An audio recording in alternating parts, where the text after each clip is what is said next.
Chairman, you are, Your Honor. Thank you. I'm just going to wait a few moments to make sure everyone is able to get in and connect their audio.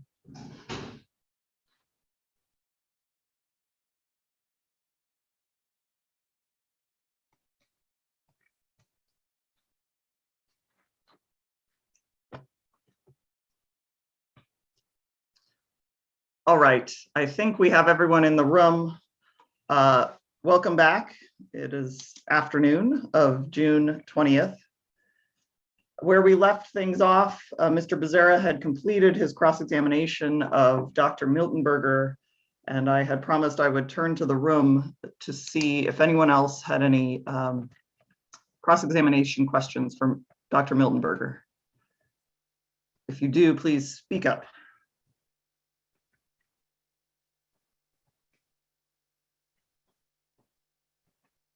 All right.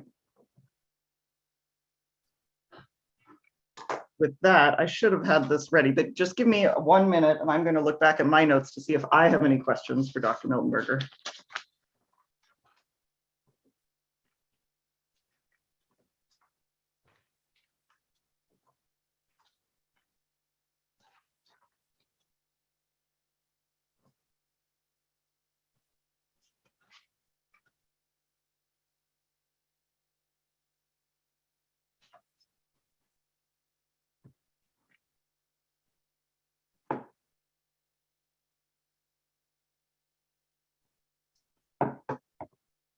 All right, I think we addressed everything that I had already.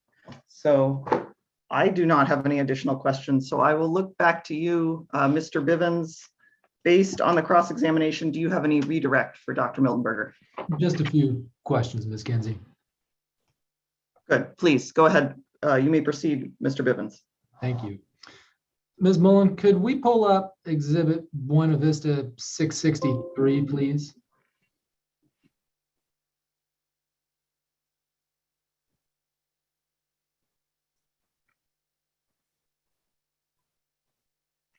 And you're on the right page. This is great. If we could just scroll down just a hair. Perfect. Dr. Miltenberger, do you recall reviewing this page of the Hyatt report with Mr. Becerra? Yes. And remind me who the author of this report was? W.C. Hammett, consulting engineer engaged by Miller and Lux to develop a district plan. And in the first two sentences of the paragraph we see on the screen here, Mr. Hammett wrote that a material portion of the large losses that occurred in conveyance to and from Buena Vista Reservoir went to recharge the water table under what is now the Button Willow service area. Is that right? That's a fair characterization. Was Mr. Hammett's conclusion about the recharge associated with those losses based on his study of the subsurface geology of the area? Not that I'm aware of, no. And did Mr. Hammett view the recharge associated with those losses as a benefit to the district? I don't believe so. I don't see it characterized that way in the report. How did the district plan attempt to deal with losses from conveyance generally? Well, it proposed this construction of additional new works that were designed to mitigate against those conveyance losses. Two works specifically that have since been constructed. One that's identified as the main canal, which takes water directly from Second Point and diverts water to the heads of the west side and east side canals. And then the Alejandro Canal, which diverts water at approximately Second Point and brings it water southward to serve the Maples service area. And when you use the word mitigate losses to describe what those proposed conveyance facilities were intended to do you mean they were intended to reduce the losses associated with conveyance? That's correct, yes. Thank you. Ms. Mullen, could you pull up exhibit KWBA 100, please?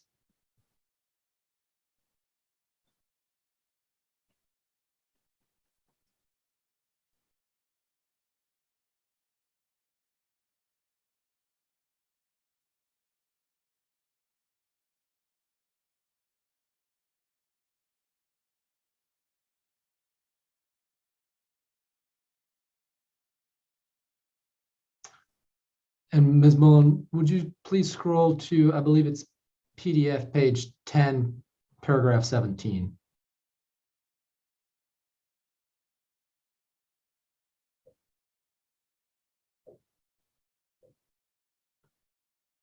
Do you recall reviewing this paragraph with Mr. Becerra earlier, Dr. Miltenberger? Yes. And what do you understand Dr. Davids to be saying about storage in Buena Vista Lake between 1929 and the early 1960s in this paragraph? Well, I understood it to mean that Buena Vista Lake Reservoir is being used. I don't understand him saying it's being used fully every year until 1964. And in fact, that's one of the reasons why in looking at the exhibit, the aerial mosaic KWBA 112, I wanted to point out that the demonstration of lake being full, that's a literal snapshot in time at the time that aerial photograph was taken. Understood. Ms. Mullen, could we have exhibit North Kern 47 up, please? And PDF page 10 of that exhibit.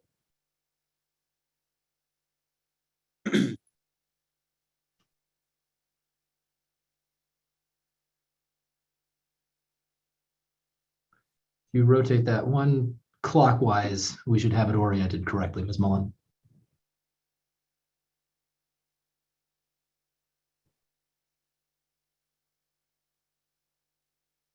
Thank you. And Dr. scroll up just a hair so we can see the title, please, Ms. Mullen. Thank you. Dr. Miltenberg, do you see that this page is headed quantities of water beneficially used? Yes, and actually maybe scroll down just so I get a full sense of the whole page.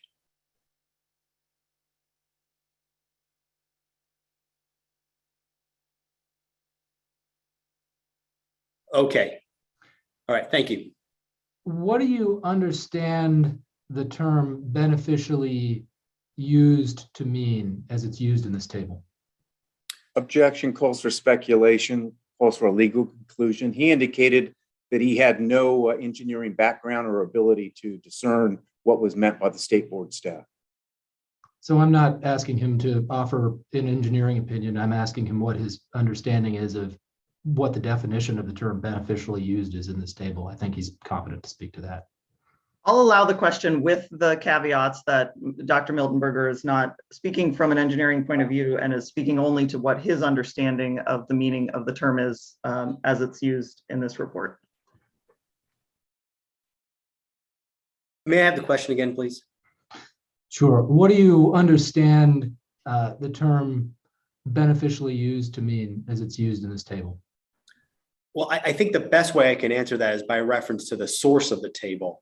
So if we scroll up just a little bit, we see that under quantities or beside quantities of water beneficially used, there is an A in parentheses. If we scroll down, and this is one of the reasons why I wanted to be assured of this, if we scroll down to the very bottom of this, A identifies the source of this information as North Kern 7. Well, that's not the North Kern 7 for these proceedings, but rather a North Kern exhibit that was introduced during the state board hearings at this point in time. North Kern 7 specifically was an exhibit that was prepared by the Kern River Water Master. And these figures are replicated in the Kern River Water Master's report, which also appears in my presentation, excerpt of which appears in my presentation. In the Kern River Water Master's report, he uses a phrase a phrase in relation to beneficial use. He says absorption to beneficial use, which is a phrase that's unique in my research as a historian of California water history. Thank you. I have no further questions, Ms. Kenzie. Thank you, Mr. Bivens. Mr. Becerra, do you have any questions on recross based on that relatively brief redirect? I think a couple. Could we please go back to North Kern 47?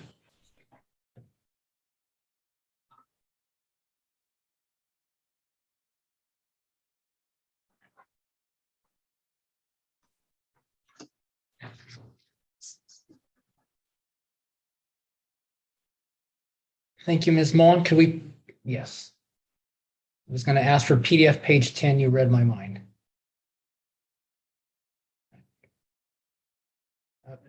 Dr. Miltenberg, do you see that year 1952 where the document states beneficial use under the second point right of 516,400 acre feet? I see it. Do you know whether Buena Vista Lake Reservoir was filled to its storage capacity that year? Objection, that goes beyond the scope of cross. Or redirect, excuse me. Mr. Becerra, do you care to explain? He just testified to his understanding of beneficial use, and I'm attempting to understand whether he understands that reservoir storage was part of that in that year. I think that's fair, and I let's go ahead. Please proceed, Mr. Becerra. May I hear the question again, please? The 1952 number of 516,400 acre feet of second point beneficial use. Do you know whether Buena Vista Lake Reservoir filled to its storage capacity that year?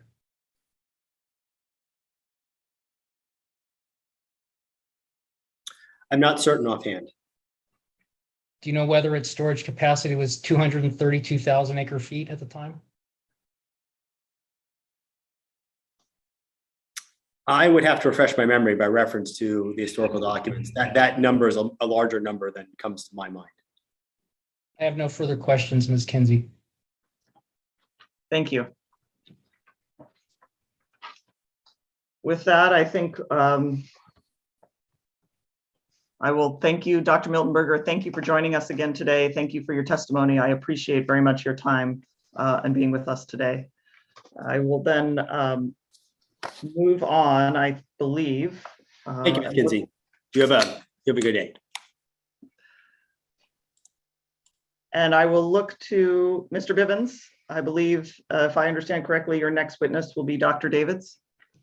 That's correct, Ms. Kinsey. Kern Waterbank Authority calls Dr. Davids as its next witness. Thank you. I think he may need a moment to make his way to the computer. That is fine, and I need a moment to find my gallery view so I can see him.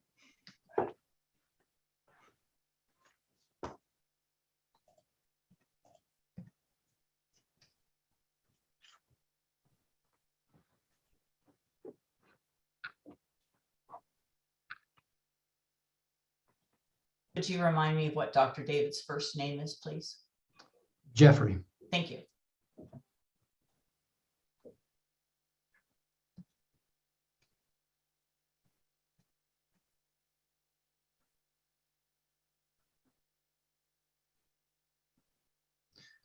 And Ms. Mullen, while we're waiting for Dr. Davids to get situated, suppose that you might want to pull up exhibit KWBA 159, which is a copy of his PowerPoint.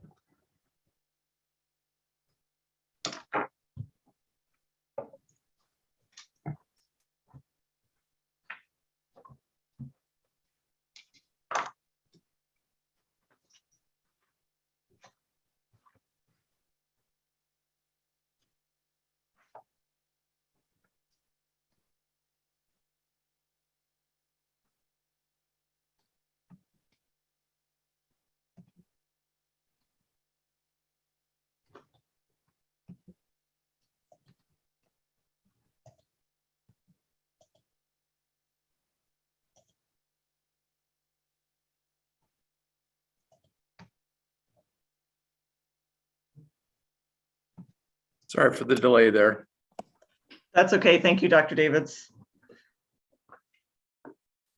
I think we can, at least from my end, we can see and hear you. So if you would please, well, first of all, good afternoon. Thanks for joining us. And if you would please raise your right hand and I will administer the oath. Dr. Davids, do you swear or affirm under the penalty of perjury that the testimony you will give in this hearing will be the truth, the whole truth, and nothing but the truth? I do. Thank you very much. Mr. Bivens, you may proceed with your witness. Thank you, Ms. Kinsey. Dr. Davids, is exhibit KWBA 151 a true and correct copy of your rebuttal testimony in this proceeding? Yes, it is. Would you please summarize your rebuttal testimony for the hearing officer? I will. Yes, nice to see you again, Ms. Kinsey and Ms. Moulton. Thank you for your expert work at the helm here. Let's get started and head to the next slide, please. Okay, so for my testimony today, rebuttal testimony, I have 6 topics. 4 of those are related to Buena Vista Lake.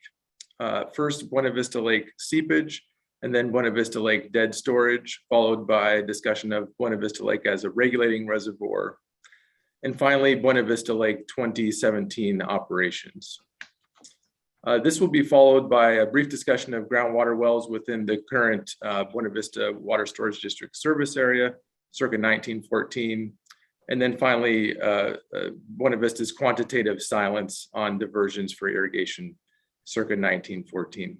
I'm going to pause myself for a moment because I forgot to close the door when I came in here. So just one moment, please. No problem.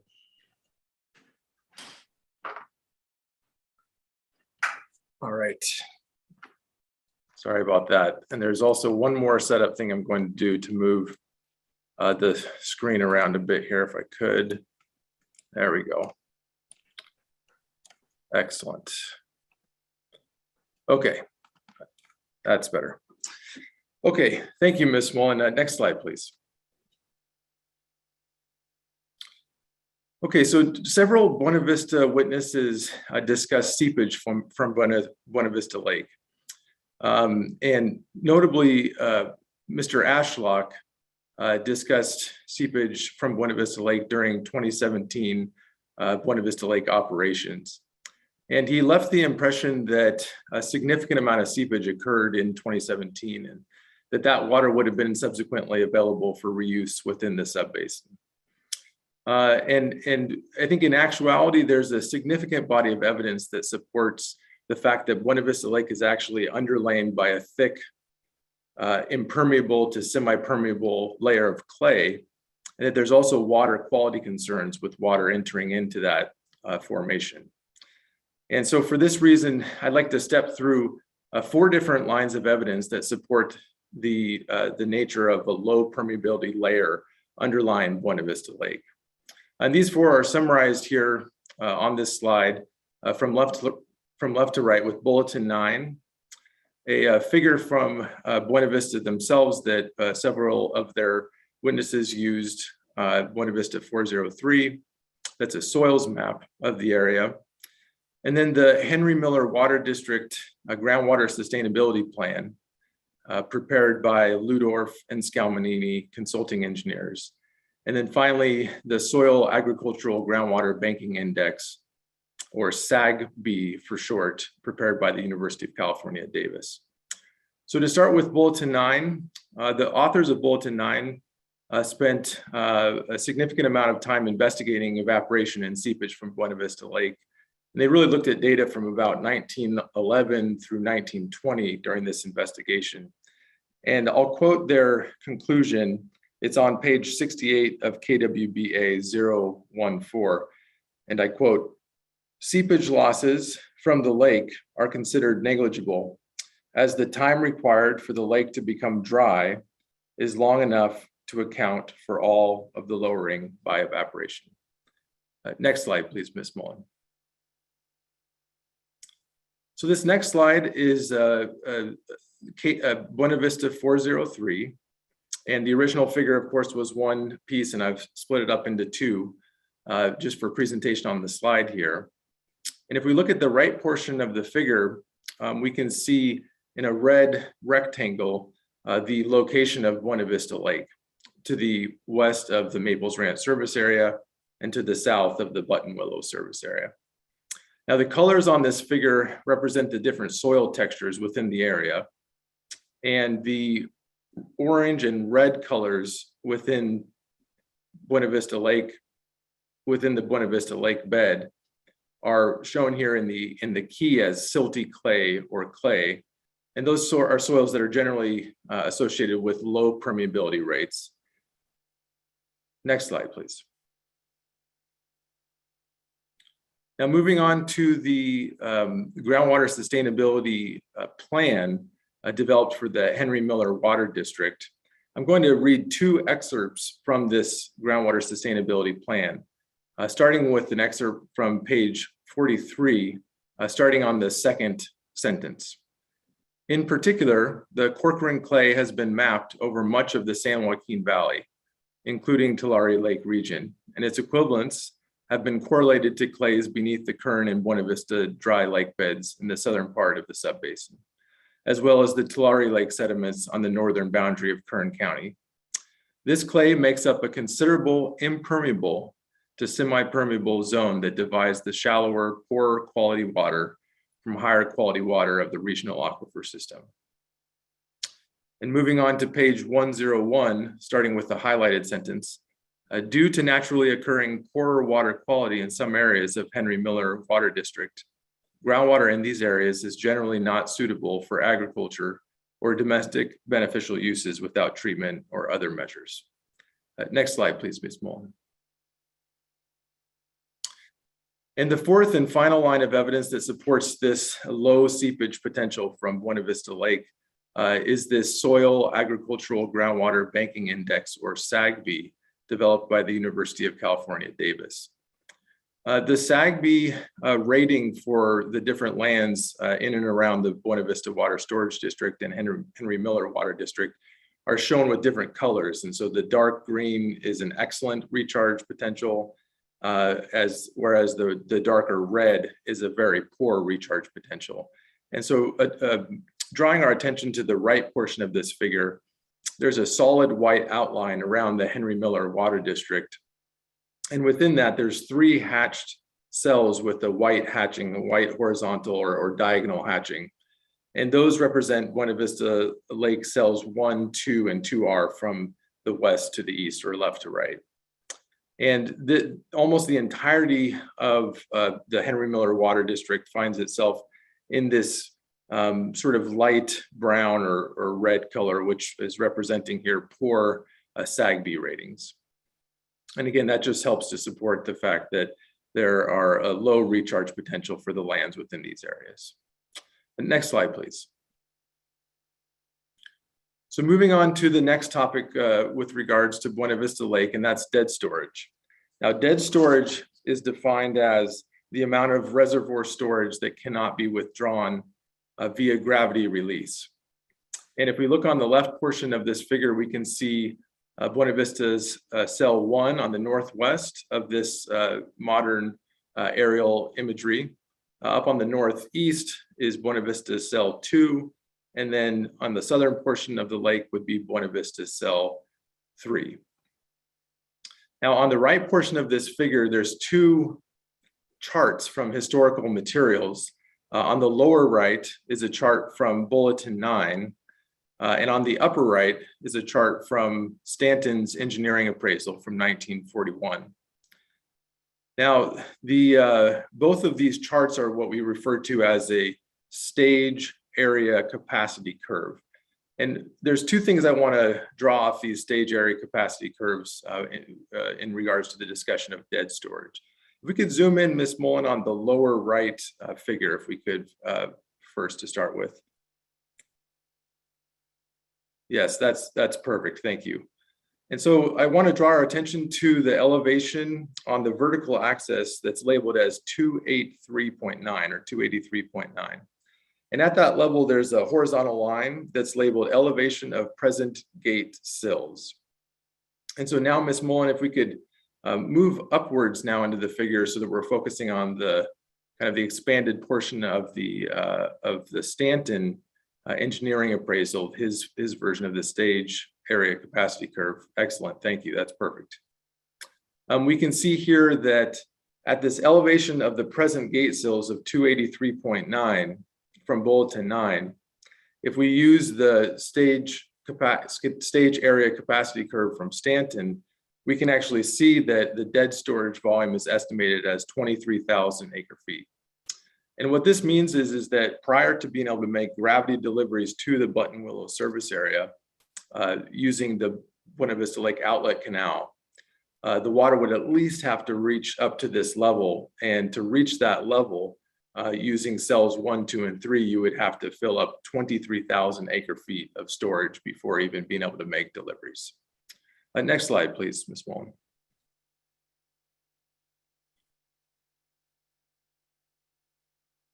Thank you. Now, this next slide is a picture that I took in March of this year, March 14th, and the photograph is standing at the southern portion of Buena Vista Lake cells 1 and 2. So this divide between cells 1 and 2, looking up towards the northwest. And you can see the hills in the background there.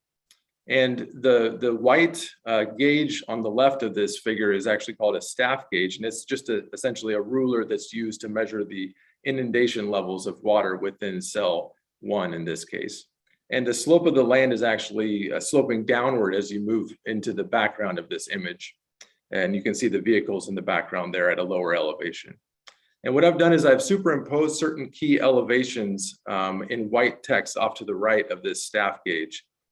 And what we can see here is that at that elevation, the lowermost superimposed white text calls out that elevation of 283.9 feet.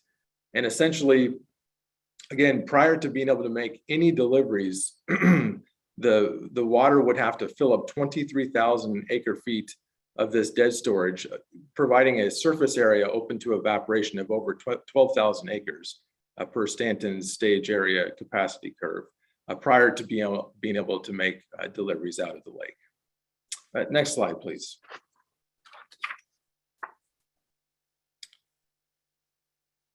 Now, during Dr. Howe's testimony, he made a statement that referred to Buena Vista Lake as a buffer or regulating reservoir, not unusual in irrigation projects throughout the Western United States. Now, the Irrigation Training and Research Center at Cal Poly, where Dr. Howe's works, has provided a very helpful document that provides guidance for the sizing of regulating reservoirs for the Western US. And what their document suggests is that for every approximately 10,000 acres of land served by the regulating reservoir, you need approximately 230 acre feet to provide that regulating function. And so the fact that the current Buena Vista Water Storage District service area is about 5 times that, it's about 50,000 acres. If you scale up that recommendation, you end up with the recommended volume needed for regulating storage of just over 1,000 acre feet.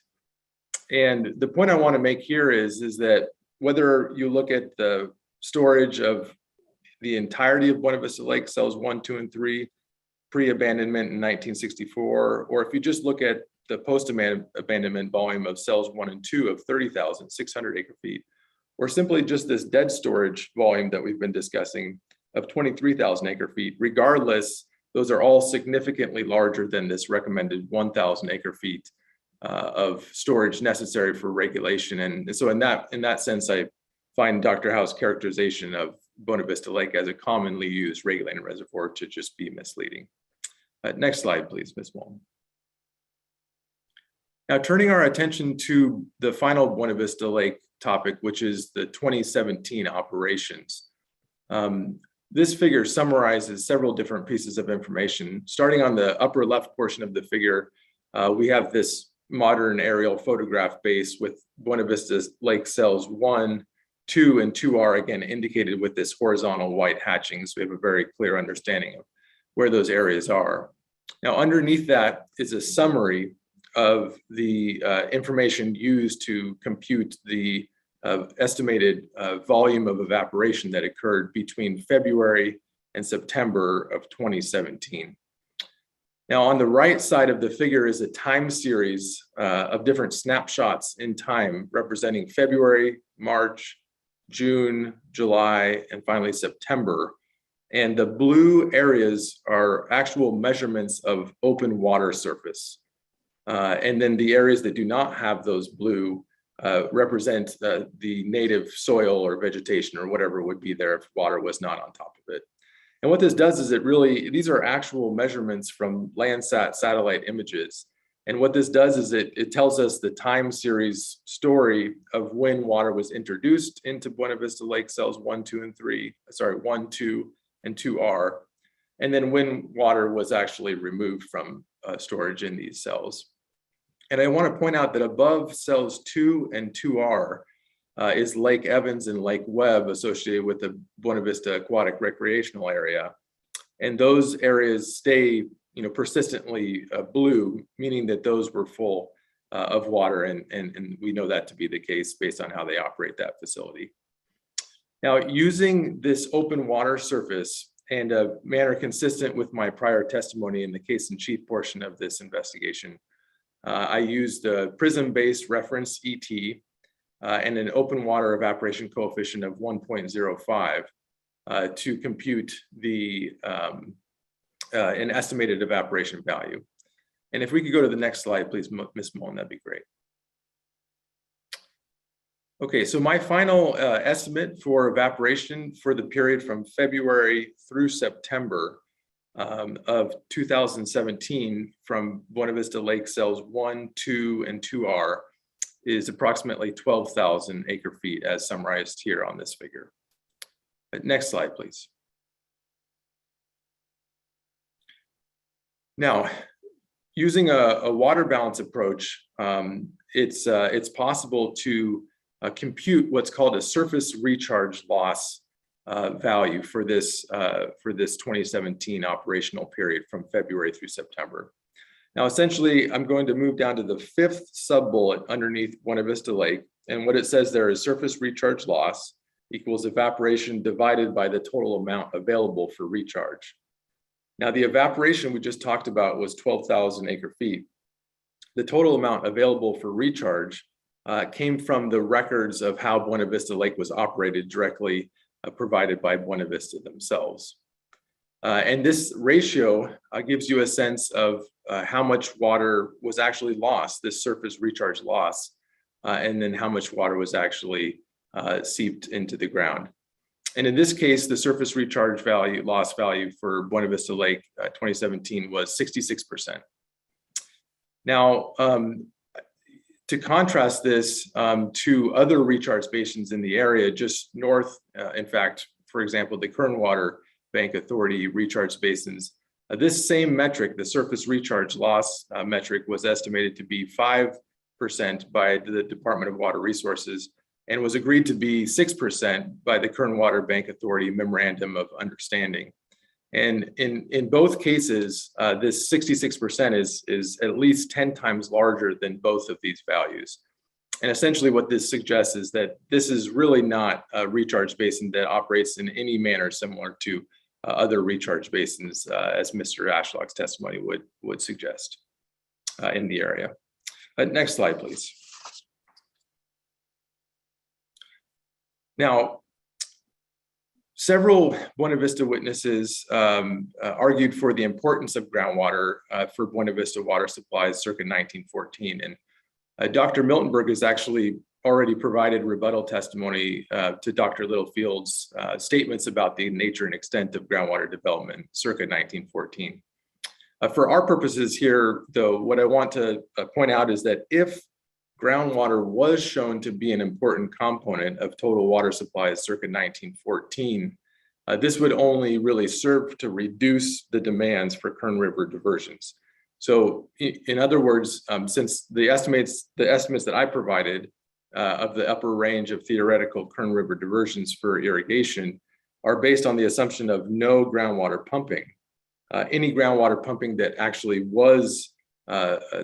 did occur would only incrementally offset or reduce the need to divert Kern River water circa 1914. Next slide, please. Now, surprisingly, Buena Vista's testimony, and in particular Dr. Howe's testimony, only goes back to 1938 and is silent regarding the nature and extent of the Kern River diversions for irrigation circa 1914. And granted, history is difficult and often requires inferences that go beyond our observational record. And of course, making water supply assessments is difficult, but it requires these inferences beyond the points of our data. But it's an important task to do for this hearing. Now, Dr. Howes did account for Isabella storage losses post 1964.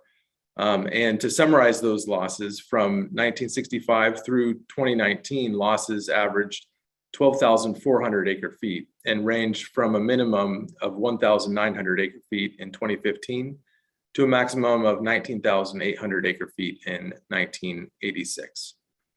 And for the period from 1965 all the way through 2019, my estimated upper range diverted water, including Isabella losses with zero Buena Vista Lake evaporation, or the E0 condition, averaged approximately 203,000 acre feet per year.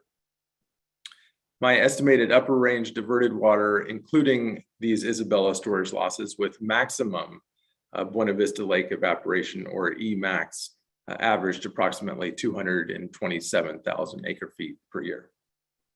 And that's the conclusion of my rebuttal testimony.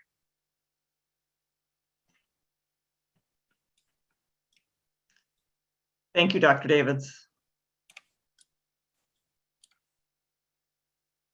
I will now turn to Mr. Becerra. Do you have cross-examination questions for Dr. Davids? I do. Please proceed. Ms. Mullen, can we please pull up Dr. David's testimony exhibit KWBA 151 and go to page 16.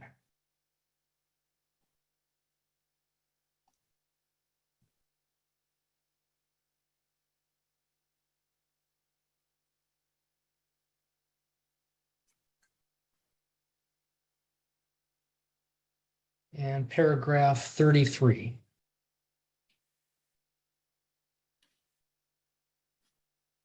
Thank you. Dr. Davids, do you see on lines 17 through 19, you quote one of the sub-hearing issues for this hearing? I do see that, yes. And that quote states that the sub-hearing issue is for historical amounts of diversion and use under water rights, correct? That is correct. The end result of your water use analysis is a theoretical estimate as of 1914, correct? Yeah, I think it's a theoretical upper range estimate. That's correct. It's a theoretical estimate, correct? Yeah, the specific statement I think I used in KWBA 100 was that it's a theoretical upper range estimate. That's correct. Your analysis has three components, is that right? I think I'd have to have you clarify what those three components are just to be sure that I understand what you're asking.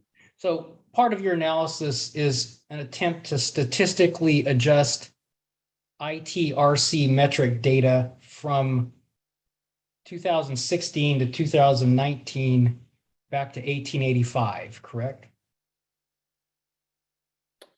I don't think that's an accurate statement. No.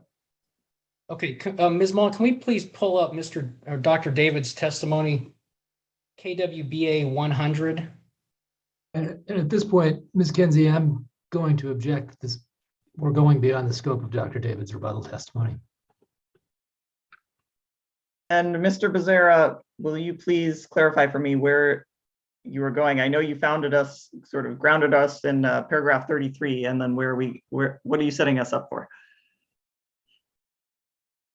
Well, I was going to walk through the three components of Dr. David's equation and demonstrate that none of them are based on any historical diversion data. I'd like to suggest that was done or attempted to be done in the case in chief portion, or should have been done at the case in chief portion. Well, and I'm wondering, Mr. Becerra, how does that connect with the Dr. David's rebuttal testimony, or any new element of his rebuttal testimony?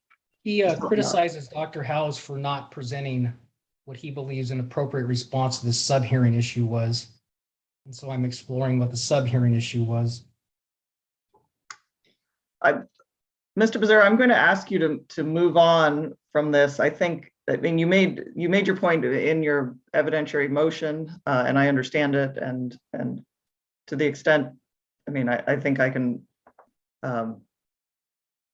wrap my mind around what Dr. Howes has or hasn't done, and what Dr. Davids has or hasn't done. But If you'd like to try again and take a slightly different angle on it, I just don't think this will be productive particularly. Why don't we go back to Dr. David's testimony, KWBA 151.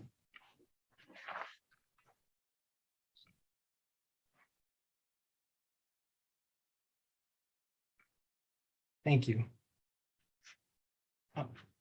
Dr. Davids, in paragraph 33, you describe your calculation of Lake Isabella losses, correct?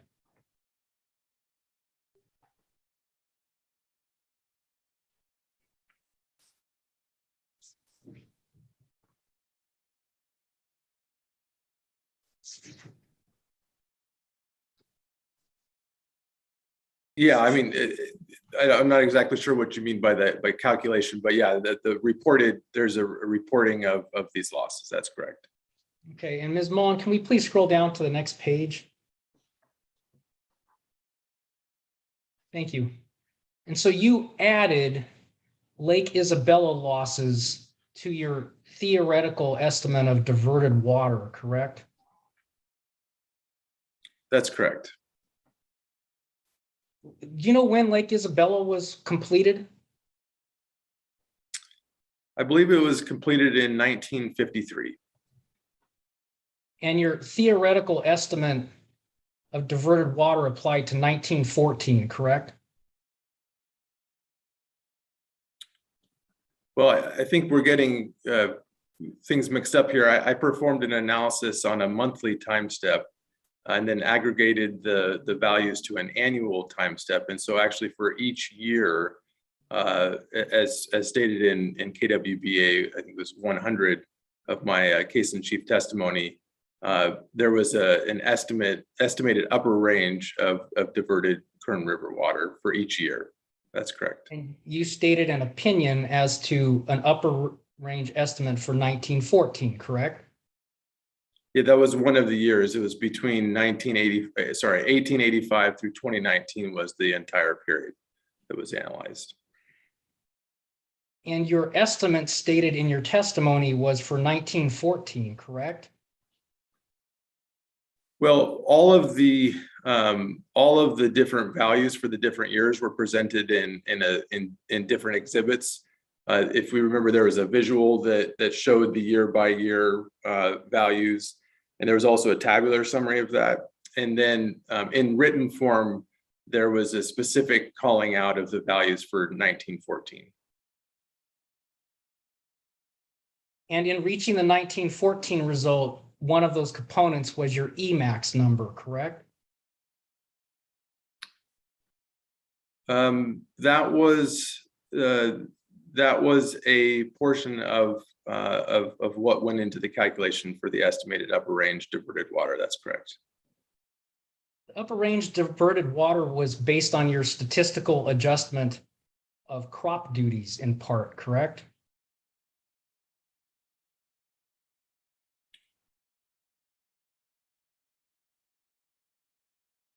Well, I would not characterize it like that. Actually, no, I would not. I think you need to be more specific what you mean by crop duties. Your upper range diverted water number included as a component your statistically adjusted crop water use number, correct? And I'm going to interpose the same objection I made a few minutes ago, Ms. Kinsey. I think we're beyond the scope and back in case in chief territory. Well, we are. On the other hand, I think Mr. Becerra is working towards convincing me that this is going to connect back to this analysis of Lake Isabella evaporation and how that's factored in this rebuttal testimony. So Yeah. to the extent that's the case, and I also was going to say, Mr. Becerra, I will now invite you, if we do need to go back to Dr. David's original testimony, just so we don't have to hold this all in I don't have to hold all in my mind, that might be helpful. But I'm gonna give you some room here. I think if you're connecting this to the Lake Isabella discussion here in paragraph 33, then let's go through this. It makes, Yes. I think that's Why don't allowable, please. Ms. Mullen, can we pull up exhibit KWBA 133?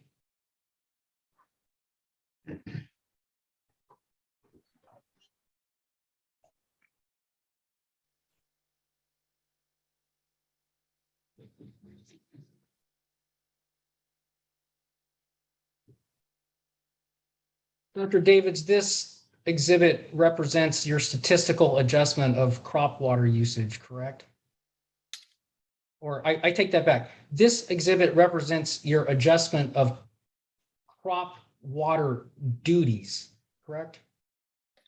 No, that's not correct. Sorry.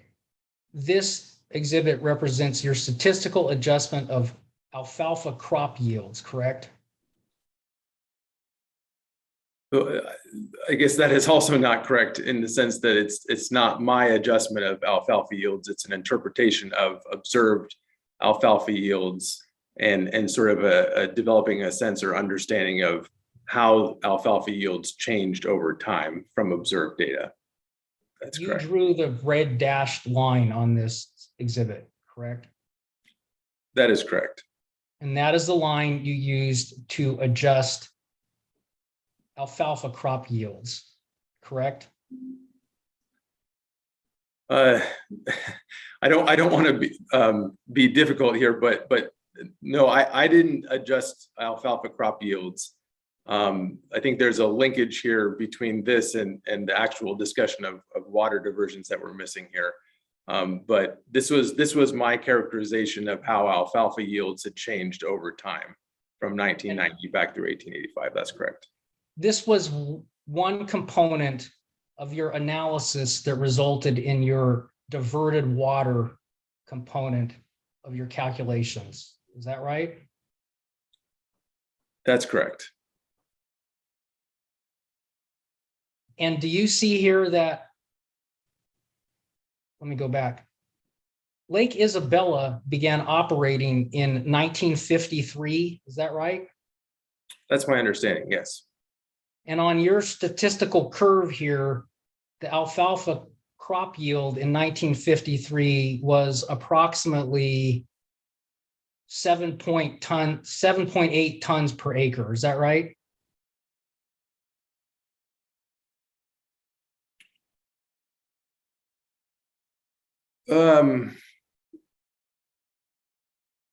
It doesn't appear to be right, but maybe you could restate the question. I'm sorry, I misread your graph.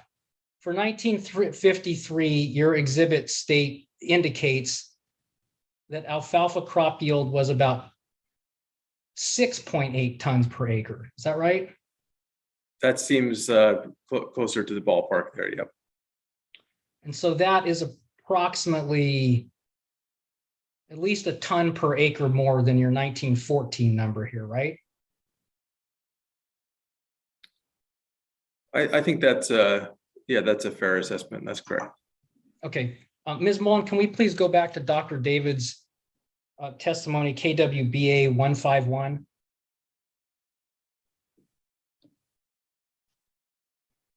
And here on page 17, Dr. Davids, you've adjusted your diverted water estimate to include Isabella's losses, correct? Yeah, for the period, and I'll just read, line 2 there, from the period from 1965 through 2019. So that's post the storage agreement. I made an adjustment for Lake Isabella storage losses. That's correct. So is this testimony not applicable to your theoretical estimate of 1914 diversions? Objection, argumentative. Overruled. Well, I'm not even sure I understand the question, because I think it clearly states that the time period that these values represent. So I don't even know how we would conflate something about 1914 with the statement about something from 1965 through 2019. So I'm not sure I follow the question, unfortunately. Your theoretical estimate of Kern River diversions to support irrigation within Buena Vista does not include any component to accumulate storage, correct?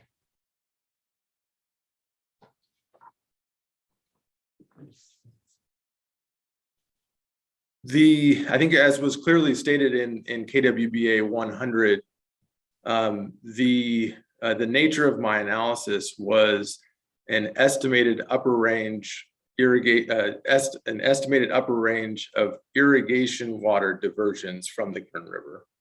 I think we did dive into this, I think in great detail in the case in chief portion, where I explained the specific intent of the analysis was it was diversions for the purposes of irrigation. So I think to answer your question, the statement would be, actually, I don't even recall the question, I'm sorry. Your methodology for calculating a theoretical estimate of Kern River diversions for Buena Vista includes no component for accumulating storage, correct? Well, the problem I think I have with the question is that it misstates my testimony. I think in that my analysis was an analysis of diversions for the purposes of irrigation. And so if we could clarify that, then I could agree with the statement. Well, let me ask a simpler question. Here on page 17, you're seeking to add a component of Isabella losses to your analysis, correct? That's correct. That's correct. You are not seeking to add a component of accumulation of storage in Isabella to your analysis, correct? That's correct. Okay, thank you very much. Can we please go to Dr. David's testimony? The same exhibit, go to page 31. I'm sorry, paragraph 31 on page 15, I believe.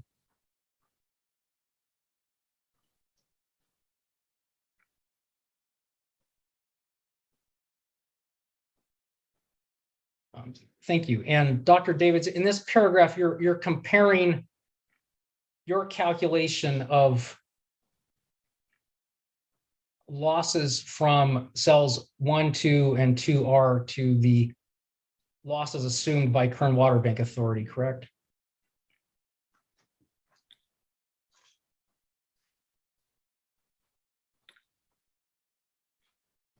I think the end of the question in terms of the losses assumed for Kern Water Bank Authority, I'm not sure if I would characterize the values as pure assumptions. So I don't think that's a correct statement. Okay. Can we please go to Dr. David's PowerPoint KWBA 159 and go to slide 12?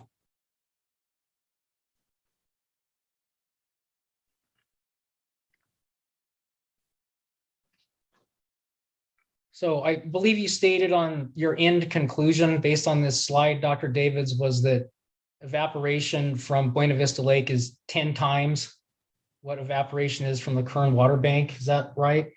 No, that's incorrect. Okay. Are you saying that surface recharge losses from Buena Vista Lake are 10 times surface recharge losses from the Kern Water Bank? That's correct. And it's a very important distinction because surface recharge loss is a metric that's normalized.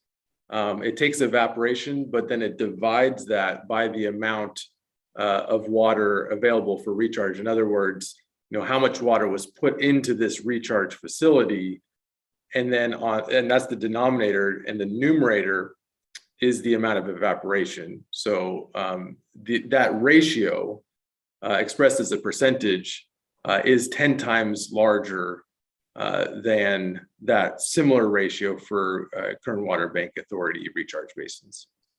And your analysis for cells 1, 2, and 2R for 2017 was based on ITRC metric data. Is that right?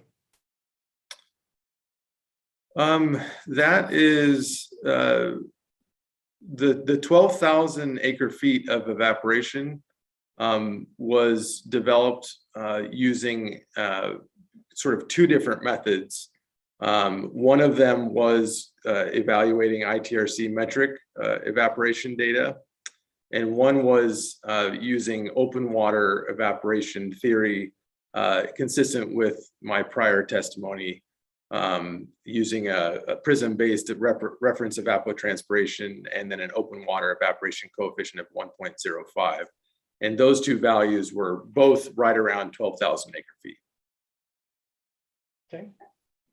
Did you obtain the Irrigation Training and Research Center's permission to use their data to conduct this analysis?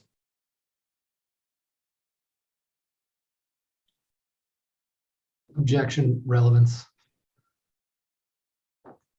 Mr. Becerra, and I want to make sure we're not going over anything we've gone over before, although I think this is new, but go ahead. No, I do not do not intend this to be an extended conversation. Okay. I just want to understand if he obtained the permission for this new analysis. All right, I'll allow this question. Go ahead, Dr. Davids. Could you clarify, Mr. Becerra, just what you mean by obtain permission? Because I do think this is ground that we've covered, already, but could you just clarify what you mean by that, and then I can answer the question. Sure. Did you obtain a contract from the Irrigation Training and Research Center to use its data to conduct this analysis? Well, I think I'm just going to remind us all of the story of these data, because I think even in your question you said their data, but I think we looked extensively at the contract that says that once the Kern Groundwater Authority would pay for the services rendered by the ITRC, that the data actually became the Kern Groundwater Authority's data. So it's no longer ITRC's data, it's actually the Kern Groundwater Authority's data. And Kern Water Bank Authority is a member and paid part of the bill for the Kern Groundwater Authority. And therefore it's actually Kern Groundwater Authority's data.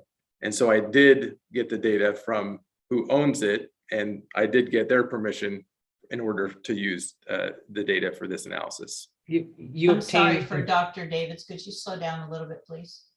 You bet. What was there? Did you miss anything from No, that? not yet, but I'm Okay. speeding and being Okay.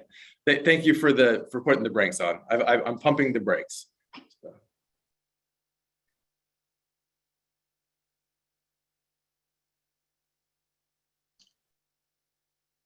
Mr. Becerra, I believe we're with you. I could be Okay. wrong, though. Thank you for clarifying. I was a little confused. Dr. Davids, did you obtain a permission from Kern Groundwater Authority to use this data for this analysis?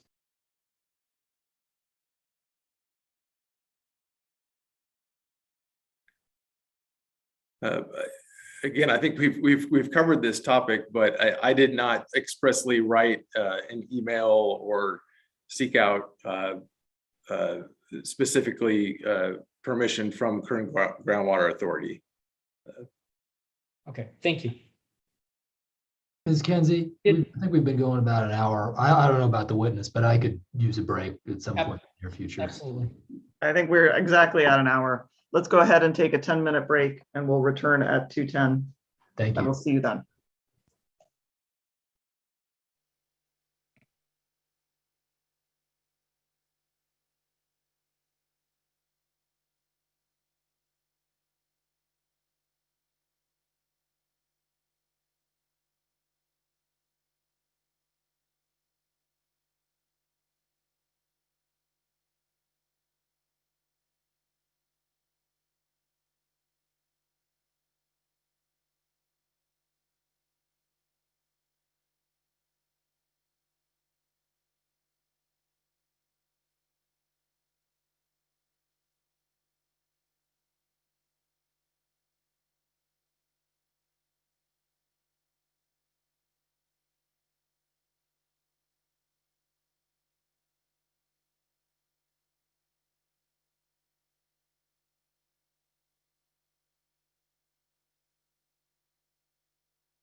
Ready when you are, Your Honor. Thank you.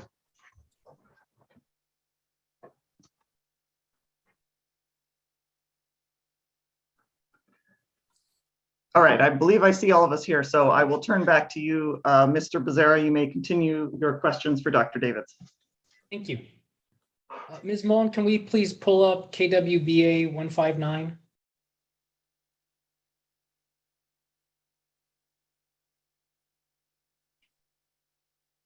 There we go.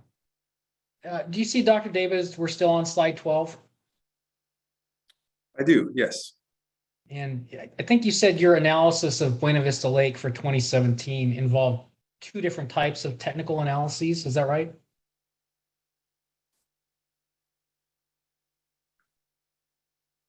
Let me. Do you want me to be more specific?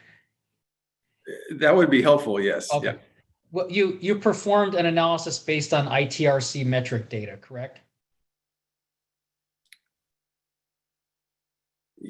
When computing evaporation for Buena Vista Lake cells 1, 2, and 2R, I actually analyzed 3 different data sets, and one of them was the ITRC metric data. That's correct. And one of them was, and I'm going to get this completely wrong, like open water prism data. Is that right?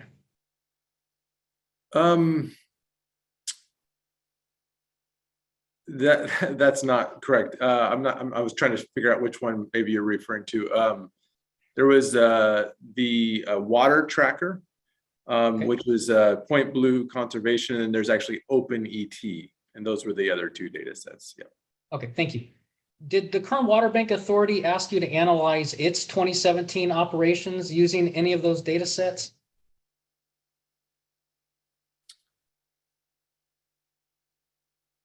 No, they did not. Thank you. So in relation to the Kern Water Bank's recharge, you rely on exhibit KWBA 334. Is that right?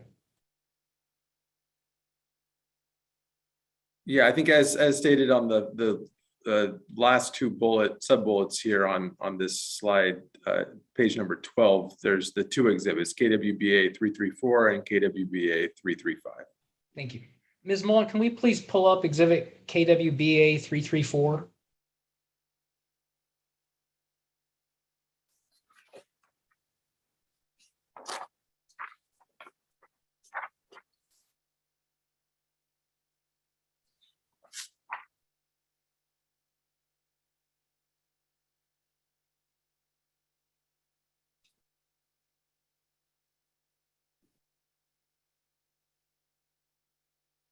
And Dr. Davids, do you recognize this as your exhibit? This is actually, I believe, Mr. Parker's exhibit here. I do reference it, but yes, I do believe this is KWBA 334. And Ms. Mullen, can you scroll down so we can see the remainder of the first page? Oh. Do you understand this is a report by the Department of Water Resources from December 1990? I do. Ms. Mullen, can we please go to PDF page 15?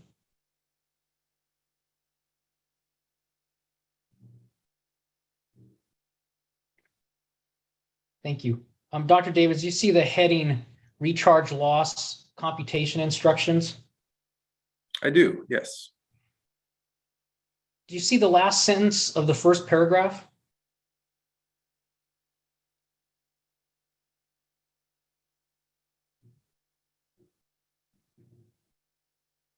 I do see that last sentence. Do you rely on this document as stating the actual evaporation that, excuse me, do you rely on this document as stating the actual surface recharge loss that occurs at the Kern Water Bank?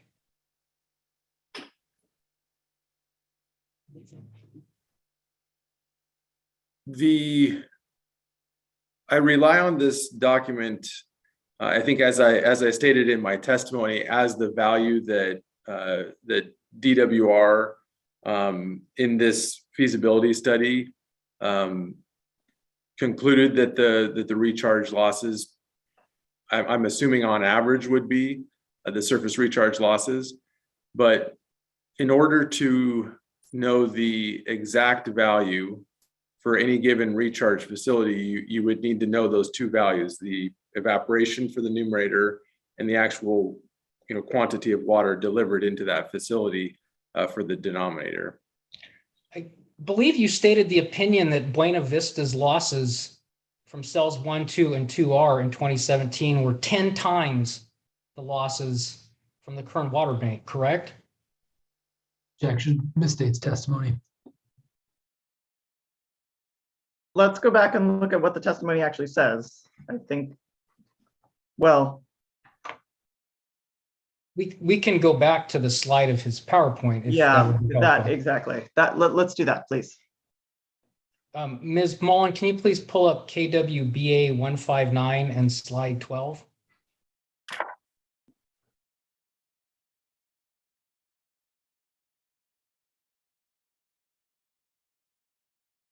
Ms. Kent, do you want me to ask a question? How do you want to proceed? Right, how should we proceed? I'm thinking about this. If you can formulate a question that would elicit essentially the testimony that we're looking for, I mean, I think, I'll can give it do a that. try.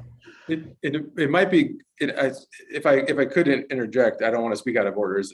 Could I make a suggestion? Sure. Okay, I think paragraph 31 from my written rebuttal testimony, I think states, what we're discussing. I think that's the nature of what we're discussing, right, Mr. Becerra? Well, actually, Dr. Davids, I don't believe, I take that back. Yeah, Ms. Mullen, why don't we go to KWBA 151? Dr. David, thank you. Dr. Davids, on lines, just for the record, we're on page 15 of the exhibit. Dr. Davids, on line 17 through 19, you state the opinion that surface recharge losses at Buena Vista Lake were 10 times the rate of loss from other basins in the area, correct?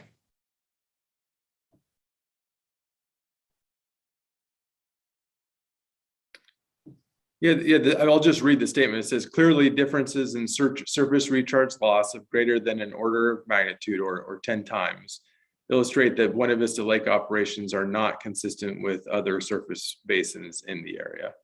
And you rely on exhibit KWBA 334 in stating that opinion, correct?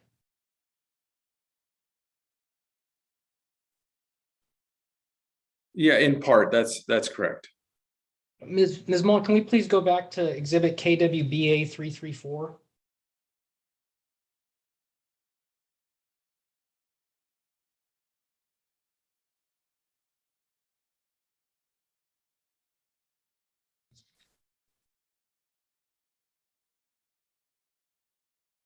Dr. Davids, do you see on this page that DWR stated that the surface recharge loss values in this document were hypothetical? I do see that in that last sentence of the first paragraph, like we discussed. And they also stated in that sentence that the loss amount of 6.3% was not intended to represent what would actually occur. Is that right?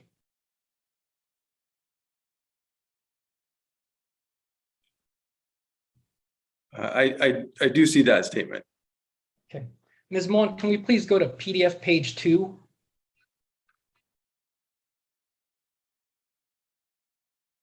And scroll down till we see, I believe it's recharge loss computations.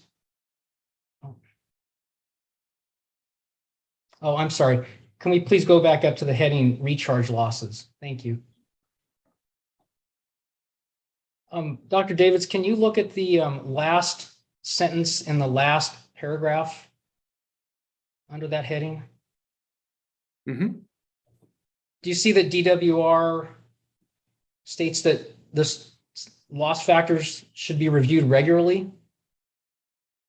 I do see that, yes. Do you know whether the Kern Water Bank Authority has ever updated its recharge loss factors as recommended by this document? I don't know if that's the case, no. Thank you. Let's go back to Dr. David's testimony, KWBA 151. And paragraph 7 on page 5.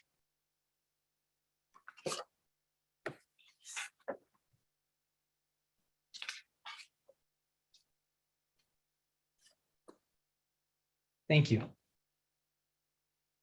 In this paragraph, Dr. Davids, you discuss the descriptions of the geologic nature of the Buena Vista Lake bed, right?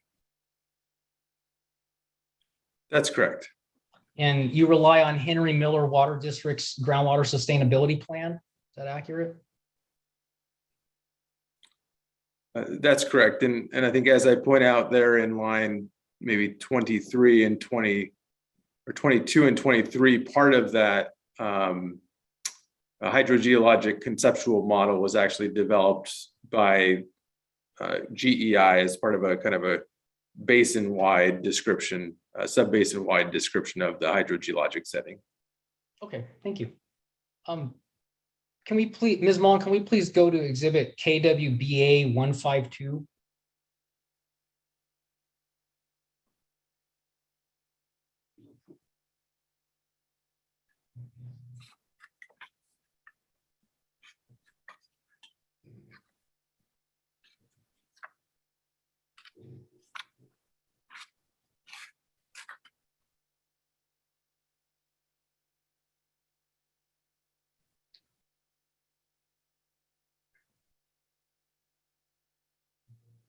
Dr. Davids, do you recognize this as the Henry Miller Water District Groundwater Sustainability Plan?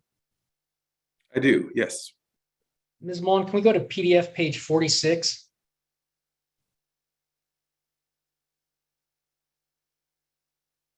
Thank you.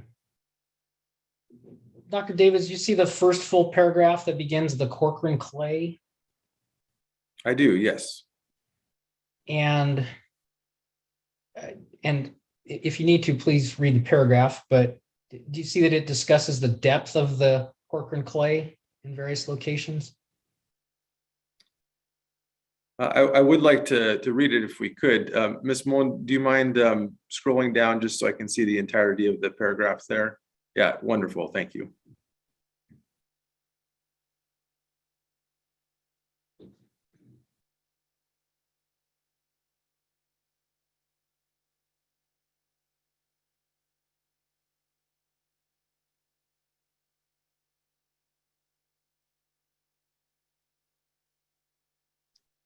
And please just let me know when you've finished reviewing.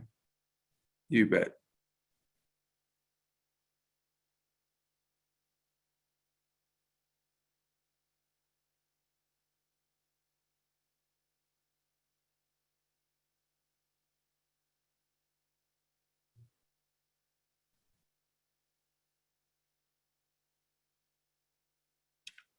All right, I skimmed the portions of the second half, but hopefully that'll be sufficient for now. Thank you. Do you see that it also refers to the Corcoran clay as, or portions of the Corcoran clay as the E clay? I do there in the middle of the paragraph. Yep. Do you see where it refers to the E clay being at a depth of 300 to 450 feet between the Kern River and Highway 46?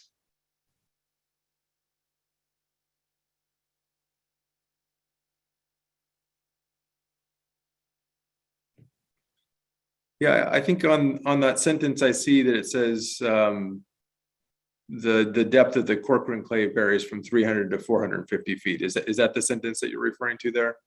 Yes. Yes. Yep, I see that. Would you consider this to be the best available information about the depth of the E clay in that area?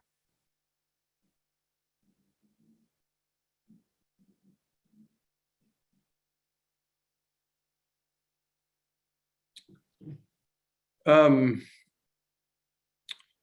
this statement here that we're looking at doesn't say the E clay for that depth. It actually calls it the Corcoran clay.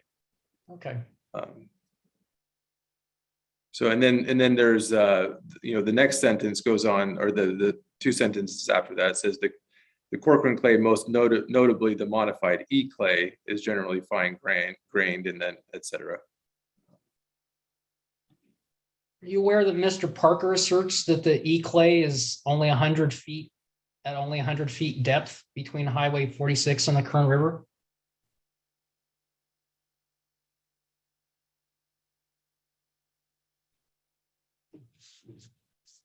Off the top of my head, I couldn't confirm or deny that statement.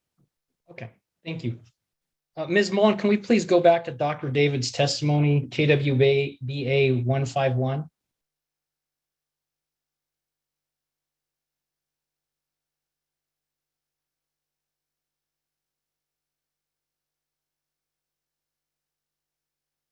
Thank you. And can we please go to page 8, starting at paragraph 14?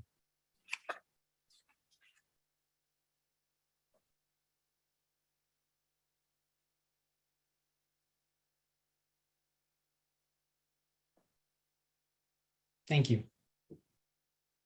Dr. Davis, you see we're in the portion of your testimony concerning Buena Vista Lake dead storage. I do, yes. What do you mean by the term dead storage? Yeah, so dead storage is defined there in the last sentence of paragraph 14. I'll just read it here. It says dead storage refers to the amount of reservoir storage that cannot be withdrawn or accessed via gravity release. Do you know whether Buena Vista Lake's bed was farmed after storage releases stopped as a historical matter?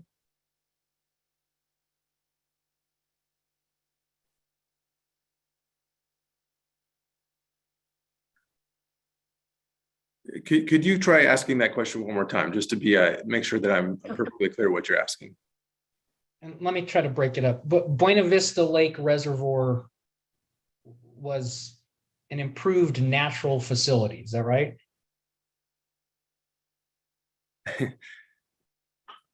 Yeah, no, I'm just reacting to the word improved. I guess it depends on what perspective you have of it.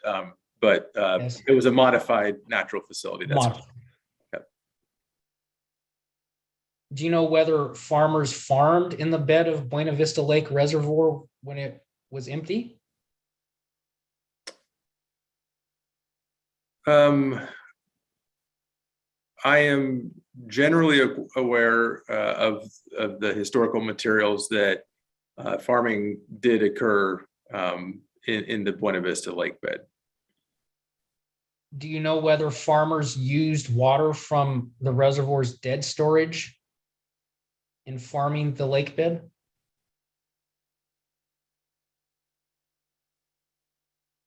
Could you be more specific about, do you mean like, did they ever use it, or did they always use it, or did they every once in a while use it? Could you be more specific about the kind of the scope of the question that you're asking here?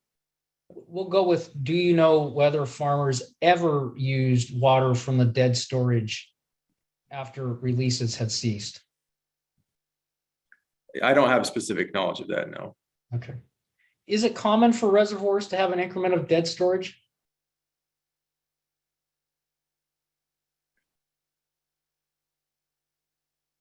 I think that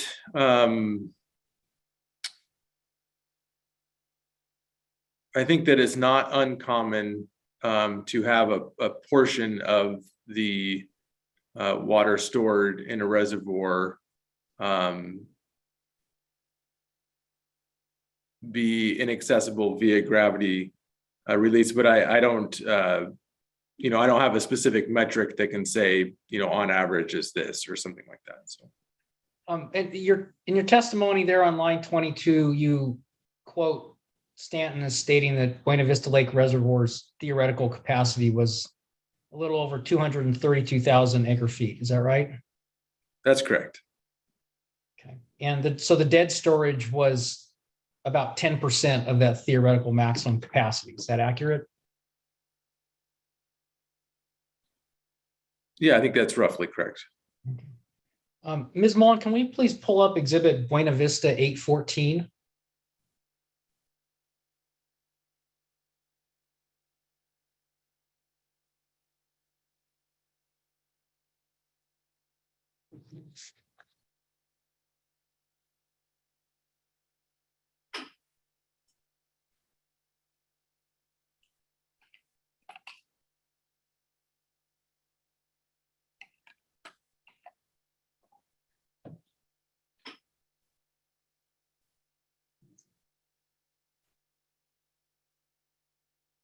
Dr. Davids, do you see that this document is information about Lake Oroville from the United States Geological Survey?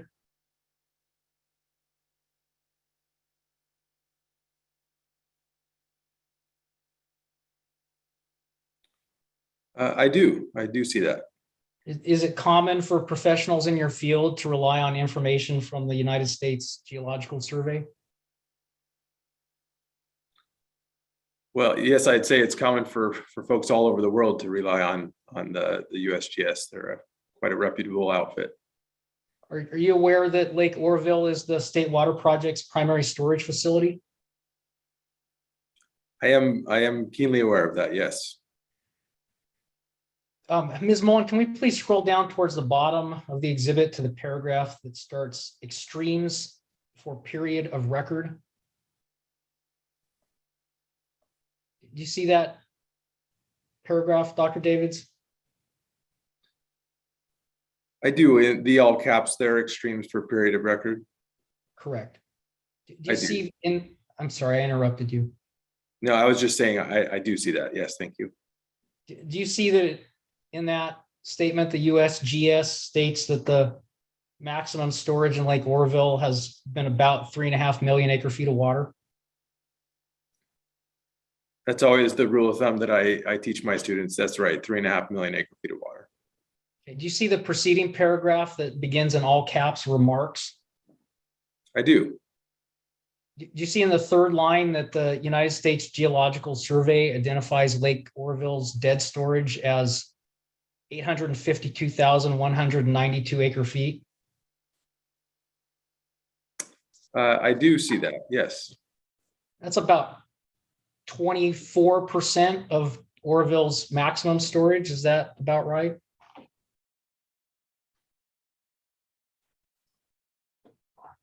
That sounds about right. Yeah. Is that about twice the percentage of dead storage that you've calculated for Buena Vista Lake Reservoir? Expressed as a percent, that is. But I think there's some significant differences between these two different storage mechanisms that would be, I think, worth pointing out. And that is that Thank you, Dr. Davids. Thank you. Well, hang on. I think Dr. Davids ought to be able to finish his answer. I'm going to allow him to finish the answer. I'd like to hear it. So go ahead, Dr. Davids. You can complete your train of thought on this. Thank you very much. The important distinction, and I don't have the numbers off the top of my mind.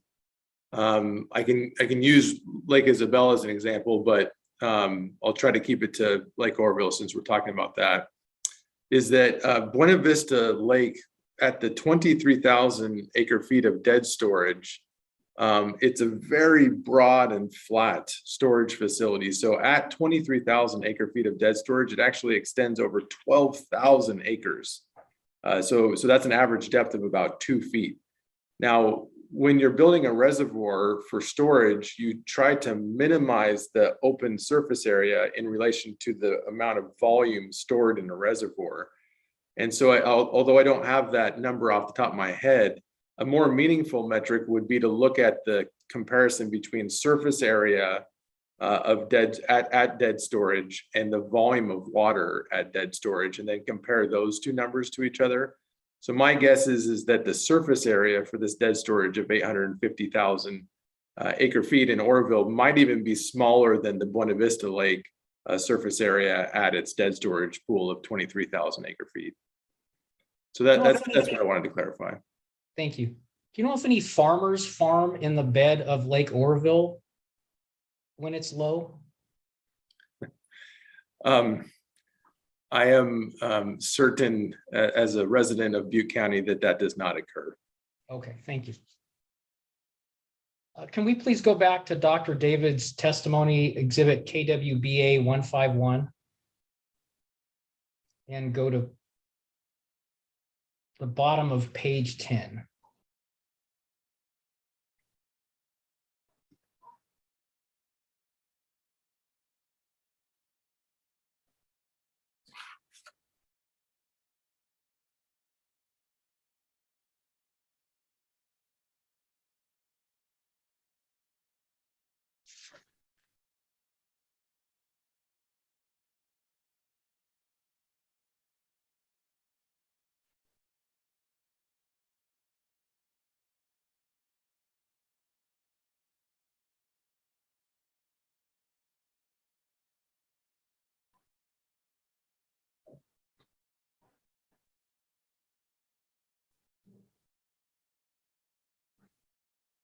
And could we please scroll down to paragraph 20?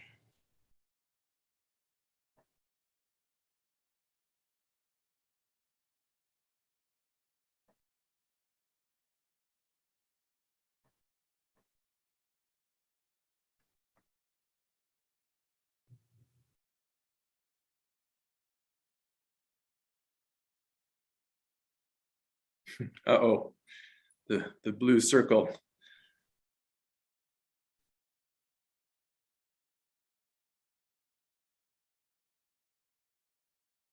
Thank you, Ms. Mullen. I have had the same problem with Acrobat attempting to display exhibits from this hearing. Thank you. So Dr. Davids, you would characterize Buena Vista Lake Reservoir as not a typical regulating reservoir, correct? That is correct. So do you consider it a storage reservoir?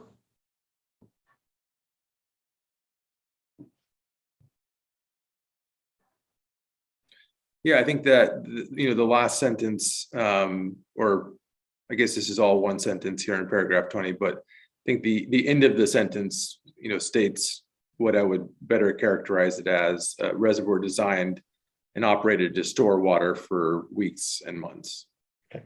Ms. Mullen, could we please scroll down to the next page, lines 1 and 2 in paragraph 20? On those lines, Dr. Davids, you're talking about the current version of Buena Vista Lake Reservoir, correct?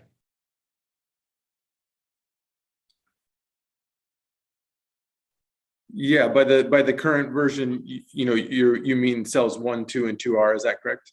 Yes. Yes. And the approximate capacity of those cells is about 30,000 acre feet. Is that right? Yeah, I think it's 30,600 acre feet. That's correct. And then on lines 2 and 3, you're talking about Buena Vista Lake Reservoir when cell 3 was also in operation. Is that right?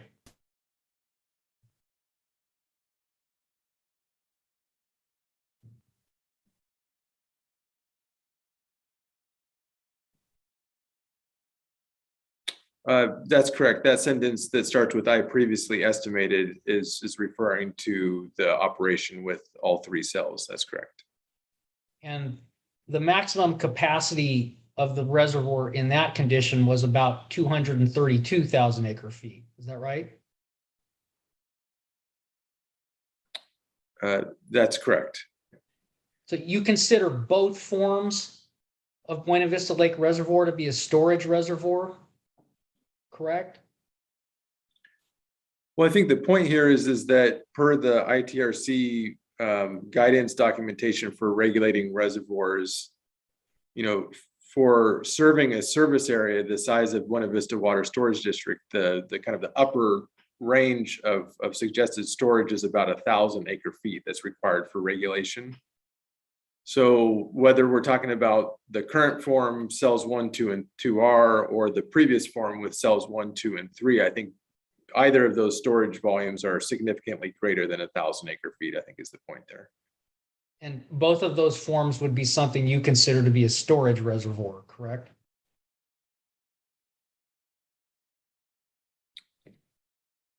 That's correct. Okay. You did not include any accumulation of water and storage in your theoretical estimate of diversions from the Kern River for irrigation, correct?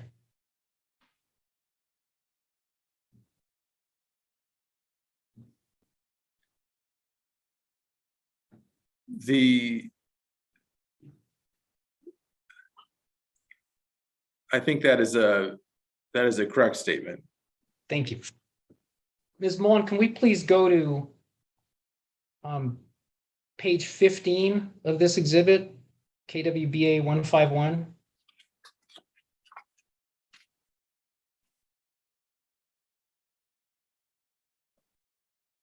Yeah, actually, I guess it's the next page, page 30. I'm looking for paragraph 32. Thank you. Thanks. And Dr. Davids, in this paragraph, you state the opinion that any groundwater pumping that occurred within Point Vista before 1914 would reduce your theoretical estimate of diversions for irrigation. Is that accurate?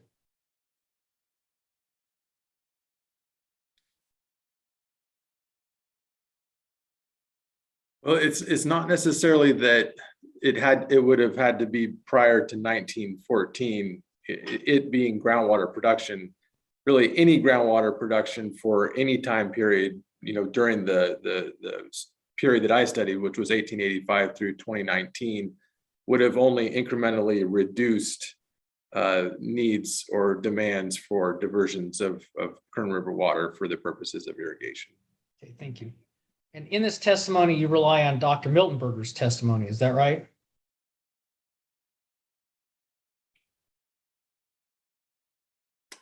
Let me simplify it. Ms. Mon, can we scroll down to the next page, please?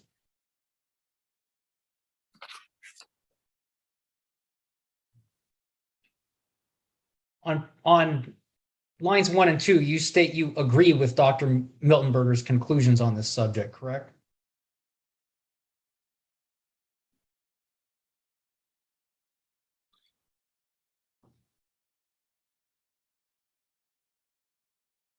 That is what the states, and that is correct. Yes.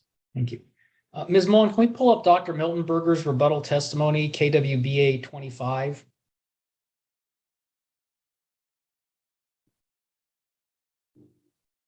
And go to PDF page 23.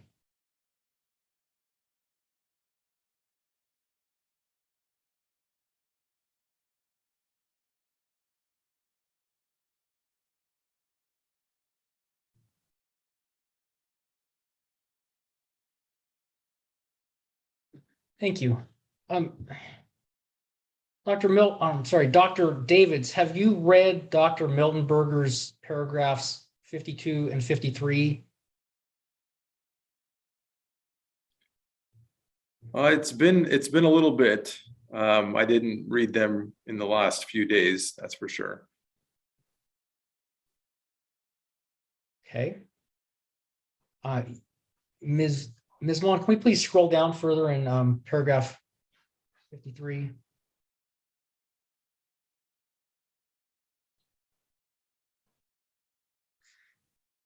Do you see on lines 20 through 22, Dr. Miltenberger identifies various wells and their purposes? I do see that, yes. Do you understand Dr. Miltenberger's conclusions to be that groundwater pumping as of about 1916 was overwhelmingly for domestic and stock purposes?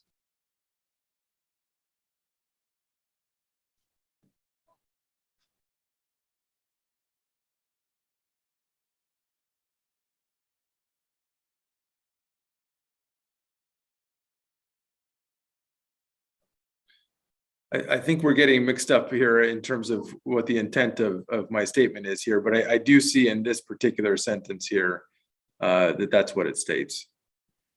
Groundwater pumping for domestic and stock purposes would not offset water demands for irrigation, would it? No, they would not. Thank you. Can you please go back to Dr. David's testimony, KWBA 151, and go to PDF page 17?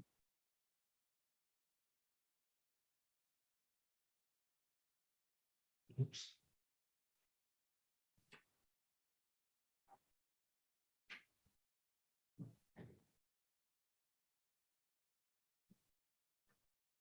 I apologize, Ms. Mullen. Can we go up to the previous page?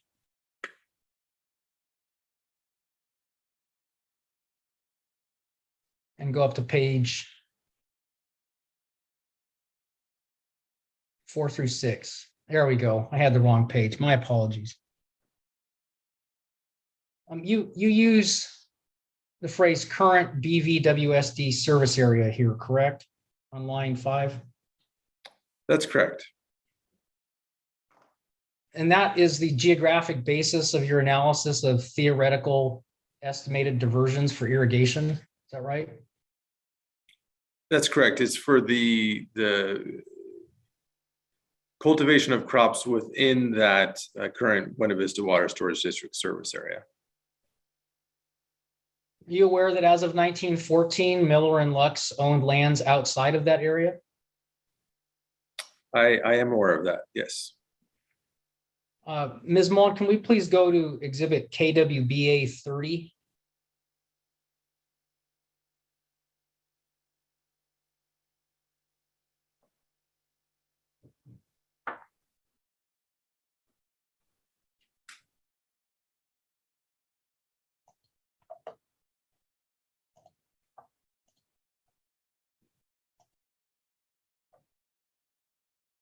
And can we please show Dr. Davids the whole first page? Thank you.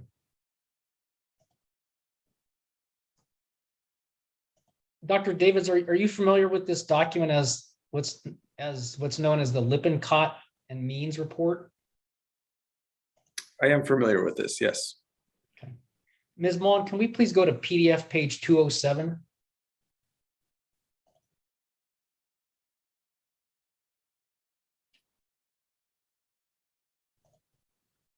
Dr. Davids, do you see this as a map from the Lippincott report identifying the lands of Miller and Lux Incorporated?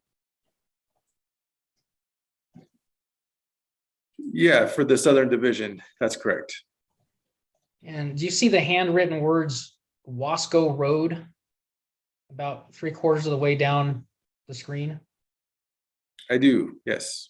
Do you understand Wasco Road is what is now the northern boundary of Buena Vista? I do understand that, yes. Is it fair to say this map from the Lippincott report depicts Miller and Lux as owning significant amounts of land north of Wasco Road?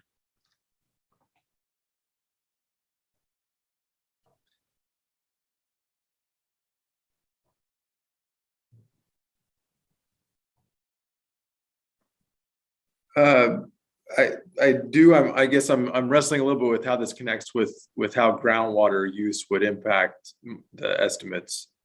I do. I mean, I'm assuming that the blue shaded regions and the gray shaded regions and the brown shaded regions represent land holdings. I guess looking up at the legend here, they have first class, second class, third class.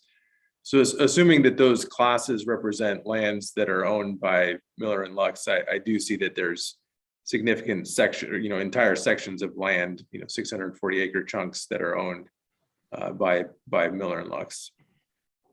You did not include any water demands on those lands in your theoretical estimate of diversions for Buena Vista as of 1914, correct? Yeah, I think as was really clearly stated in KWBA 100, my case in chief testimony was that the analysis focused on the current Buena Vista Water Storage District service area. Thank you. Ms. Kinsey, that completes my cross-examination of Dr. Davids. Thank you, Mr. Becerra. I will, at this point, I'll look to the room. Does anyone else have questions for Dr. Davids at this time?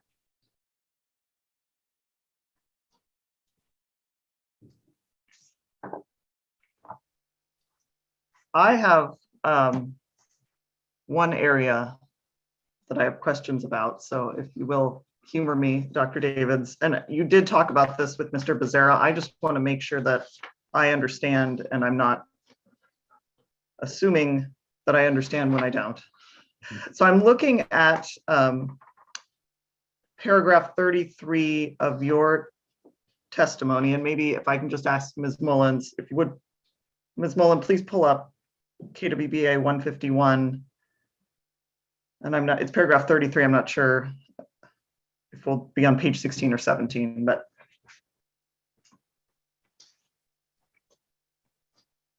And in this paragraph, you're discussing here, Dr. Davids, your accounting of losses from Lake Isabella. And I'm going to try to be accurate with the testimony you provide here. So you compiled Lake Isabella reservoir losses from 1965 through 2019. And then included these losses in your estimate of the, from 1965 through 2019, in your estimate of the upper range diverted water. Is that accurate so far? Yes, that's correct. Good. I mean, I was trying to read your testimony, but that's so far so good. And in the same time period, 1965 through 2019, your estimate of the upper range diverted water for any particular year, so let's just take a year like, we can just do 2017. Your estimate of the upper range of diverted water in 2017 would include an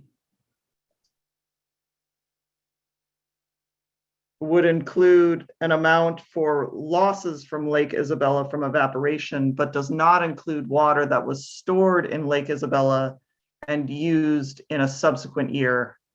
For example, water stored in Lake Isabella in 2017 and then used in 2018 or 2019. Is that accurate? That's correct. Yeah. Okay. And that is in the methodology that is similar to how you accounted for evaporative losses from Buena Vista Lake. In that you provided a range. So you had a lower estimate where the assumption was Buena Vista Lake was empty, so there were no evaporative losses, and then you had a maximum upper range estimate. But none of your estimates included any amount of water stored in Buena Vista Lake that, to the extent it was, carried over to and used or evaporated or whatever happened to it in a subsequent year. I think that's correct. That's correct. Generally, Yeah. No, that's correct. And I think, that volume of water that is stored for subsequent use kind of shows up in the estimated demands, for that next year. Right. But in the year that it was diverted into storage, I mean, the analysis was really focused on diversions for the purpose of irrigation. And so in that sense, it didn't account for the diversions explicitly for storage, but actually diversions explicitly just for irrigation. I understand that. Thank you. Thank you, Dr. Davids. That was helpful. I wanted to make sure that I wasn't missing something. So I appreciate that clarification. No, thank you. Yes. Let me just check with my team to see if we have any additional questions. Excuse me.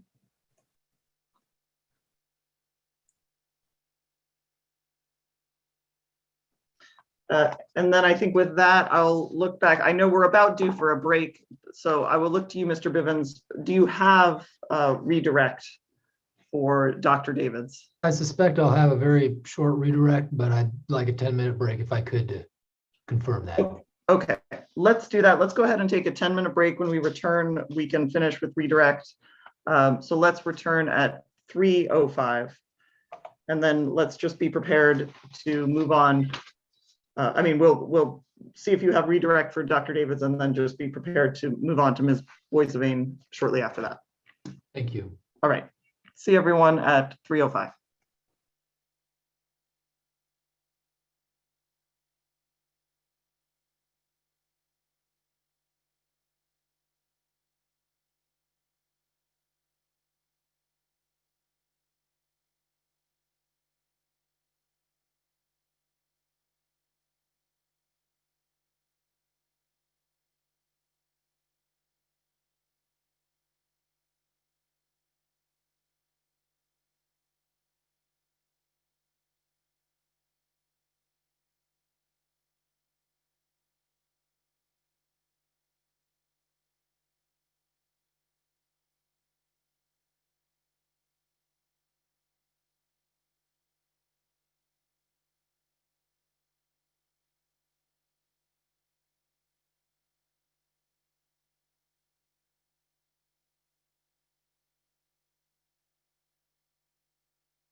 Ready when you are, Your Honor, or have you been ready? Oh, I just give everyone a moment to I'm back. turn their video back on. All right, I see you, Mr. Bivens and Dr. Davids. So I will turn to you. Mr. Bivens, do you have redirect for Dr. Davids? I do. Thank you, Ms. Kinsey. Please go ahead. Dr. Davids, is Buena Vista Lake within the current boundaries of Buena Vista Water Storage District service area? No, it is not. Ms. Mullen, could we pull up exhibit KWBA 151? PDF page 15, paragraph 31, please.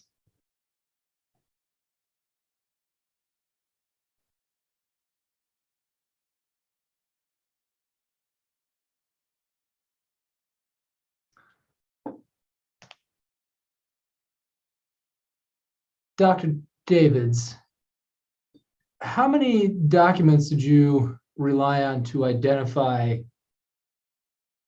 the surface loss recharge values associated with KWBA's basins?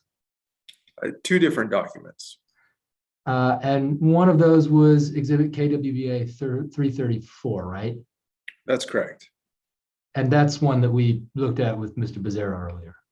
That's correct. Was the other one exhibit KWBA 335? That's correct. Ms. Mullen, would you please pull up exhibit KWBA 335?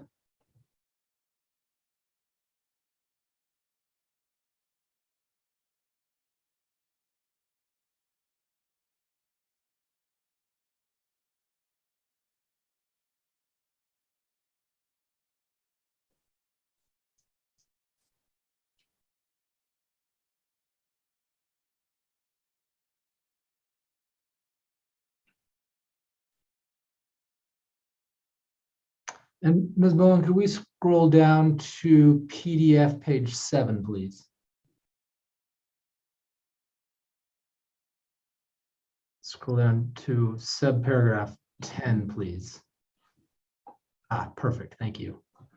And Dr. Davids, you see under subparagraph 10A, surface recharge losses shall be fixed and assessed at a rate of 6% of water diverted for recharge.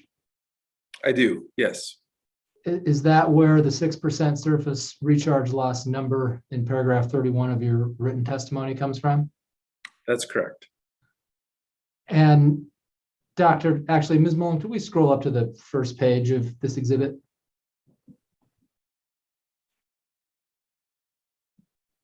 And just scroll down. Perfect. Thank you. Dr. Davids, is Buena Vista Water Storage District a party to this agreement?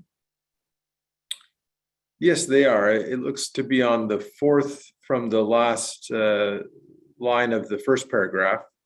The line starts with participants and then a quote, and it says Buena Vista Water Storage District, or BVWSD.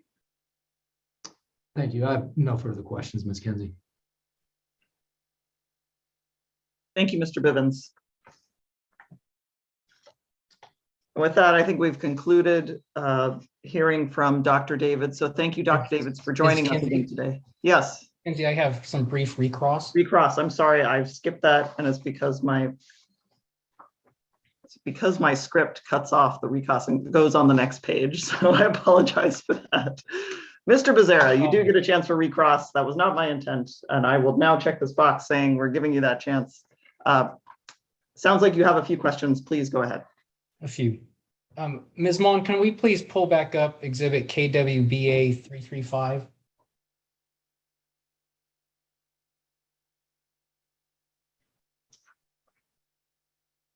And can we please go to PDF page 12?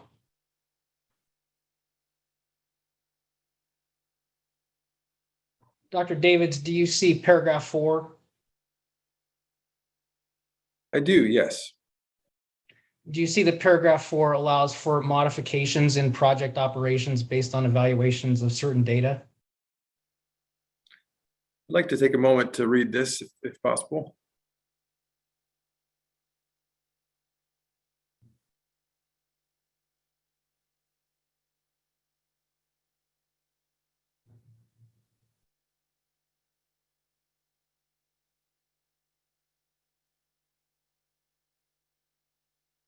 I do see that, yes.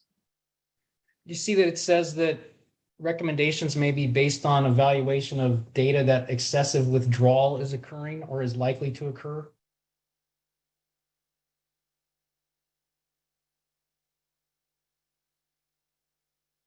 I do see that, yes. To the best of your knowledge, has Kern Water Bank Authority ever participated in such an evaluation of data? Yeah, unfortunately, I can't speak to that. I have no knowledge of whether they have or they haven't. Thank you. That completes my recross. Thank you, Mr. Becerra. I think now, and I'm sorry I was premature, but now, Dr. Davids, I can thank you for your testimony. I appreciate you joining us once again very much, and thank you for your time today. Thank you, Ms. Kinsey. With that, I look to you, Mr. Bivens. Are you prepared at this time to call Ms. Boisavane as your next witness? We are prepared to call Ms. Boisavane, and we'll do so, and I think it will take her a minute or two to Sure. make her way to the screen. Of course. In the meantime, Ms. Mullen, if you wouldn't mind readying exhibit KWBA 251, we appreciate that. Can I ask a quick question? Mr. Jacobs, I hear your voice. And now I see you. Yes. Yes, of course. Is Ms. Boisavane going to go over her corrected testimony? That is my understanding. Maybe Mr. Bivens, would you like to speak to that? Yes, I believe that will be included in her presentation. Great, thanks.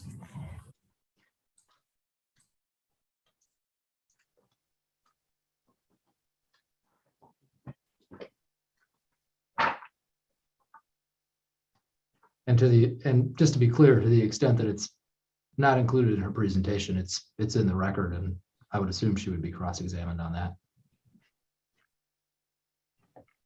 Yes. Thank you, Mr. Bivens.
All right, I think we're ready.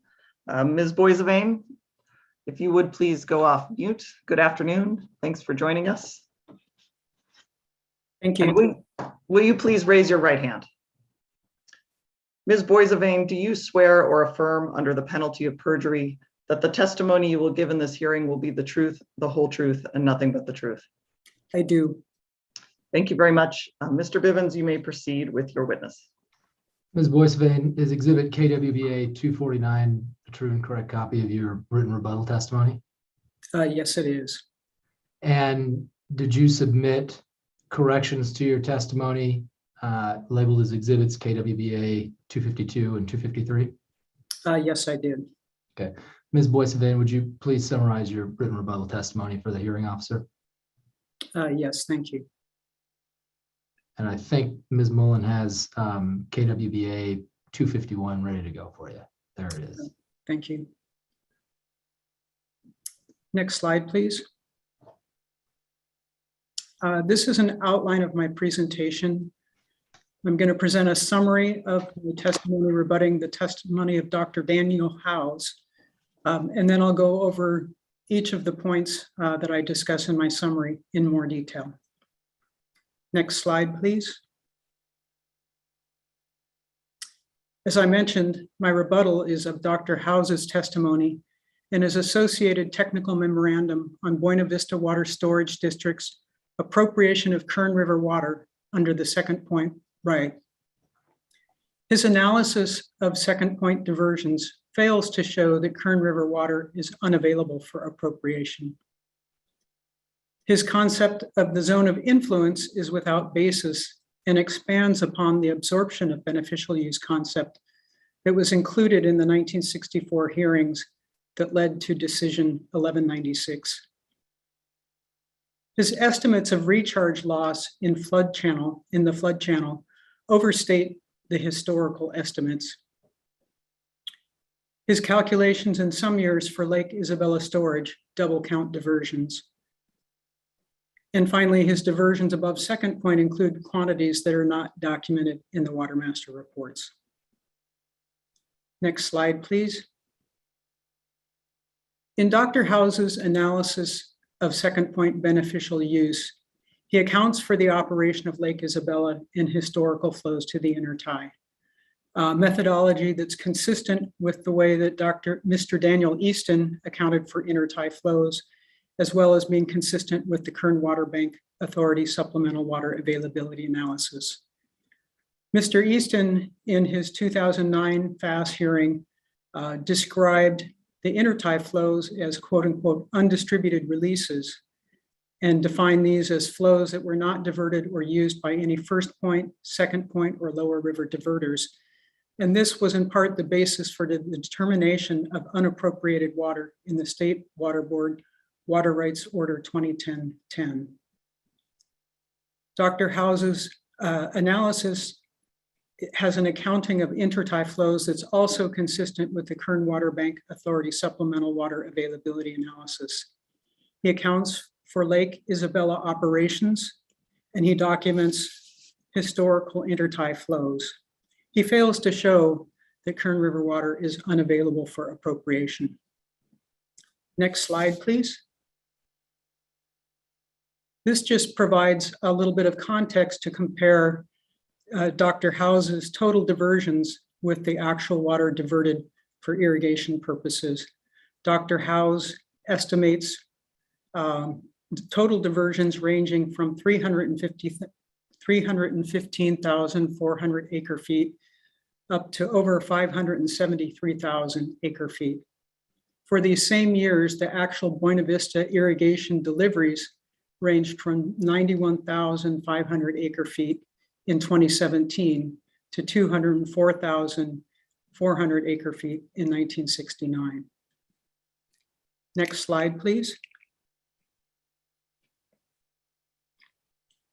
Dr. House presents a concept of zone of influence.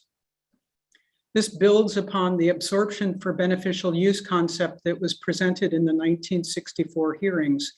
This concept presented by the Kern River Water Master described absorption for beneficial use based on the measured flows at first point, second point, and Highway 46, and taking the absorption for beneficial use as the difference between the measured flows at those different locations. Dr. House includes facilities and areas that are outside the second point service area as described in Exhibit 7 from the 1964 hearing, which simply states that within second point are the three entities, service areas that take water at second point. He also broadens the concepts presented in the 1964 hearings. And most notably, you can see on the image on the right-hand side, he shows the flood channel in the dark blue line on the western boundary of the Buena Vista service, Buena Vista Buttonwillow service area, and includes that as part of the service area, even though it's to the west and outside of the service area. Next slide, please. In calculating flood channel recharge, Dr. House independently estimates flood channel recharge or seepage losses based on a formula that he documents in his report. His estimates in some years are higher than the seepage calculated from the measured flows presented in the 1964 hearing. And he attributes this difference to uncertainty measurements in the records, even though he used those records for the analysis. I have an example in the table at the bottom of my slide from calendar year 1943. Plate 2 of Exhibit 7 in the 1964 hearings is shown in the second column. That's from KWBA 204, in which the second point flow is listed at 699,000 acre feet. The Highway 46 flow is 454,300 acre feet. And the difference between those two is 244,700 acre feet. Dr. Howes, in making his estimate has the same second point flow value, 1 acre foot difference. And then he calculates the recharge using his independent methodology as 276,600 acre feet, 31,922 acre feet more than the actual seepage loss between second point and Highway 46. And of the 4 years where I was able to compare the Highway 46 and second point flow records and the difference between those and Dr. House's calculations, 3 of those 4 years he overestimated. Next slide, please. In his calculations for Lake Isabella storage, Dr. Howes only accounts for positive storage change in Lake Isabella, which overstates diversions in years when water is withdrawn from Lake Isabella. I've shown a hypothetical example in the table on the middle of the slide here, which shows 2 years in which in year 1, there's a river flow of 100 acre feet. 100 acre feet is accumulated to storage and there is no diversion. So the total diversion is 100 acre feet based on the accumulation to storage. In year 2, there's no river flow. 50 acre feet is withdrawn from storage to satisfy a 50 acre foot downstream diversion. So the total diversion is 0 acre feet. In Dr. House's calculations, he would show the river flow at 0, the accumulation to storage as 0, the downstream diversion at 50 acre feet for a total diversion of 50 acre feet. So in looking at his total diversion quantity, he would come up with 150 acre feet when there's only a river flow of 100 acre feet over these 2 years. Next slide, please. He also, in his diversions above second point, includes a quantity first point using second point, which I was unable to find in the water master records that he used as his primary source. I've shown an example here from August of 1983. The first bullet shows his calculations indicating first point using second point, 4,820 acre feet, and then banking, exchanges, and transfers, 6,000 acre feet. The bottom portion of the slide shows the report of the Kern Water Master from August of 1983, submitted as part of the Buena Vista 309 exhibit. And here you can see clearly in the middle of the slide, the banking, exchange, and transfers at 6,000 acre feet, but no reference to the first point using second point. Next slide, please. In conclusion, Dr. Howes uses a new methodology invented for this proceeding. His analysis also includes errors in calculating recharge losses, Lake Isabella diversions, and diversions upstream of second point.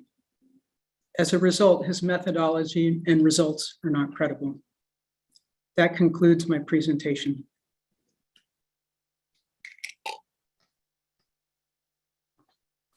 Thank you, Ms. Boissevain.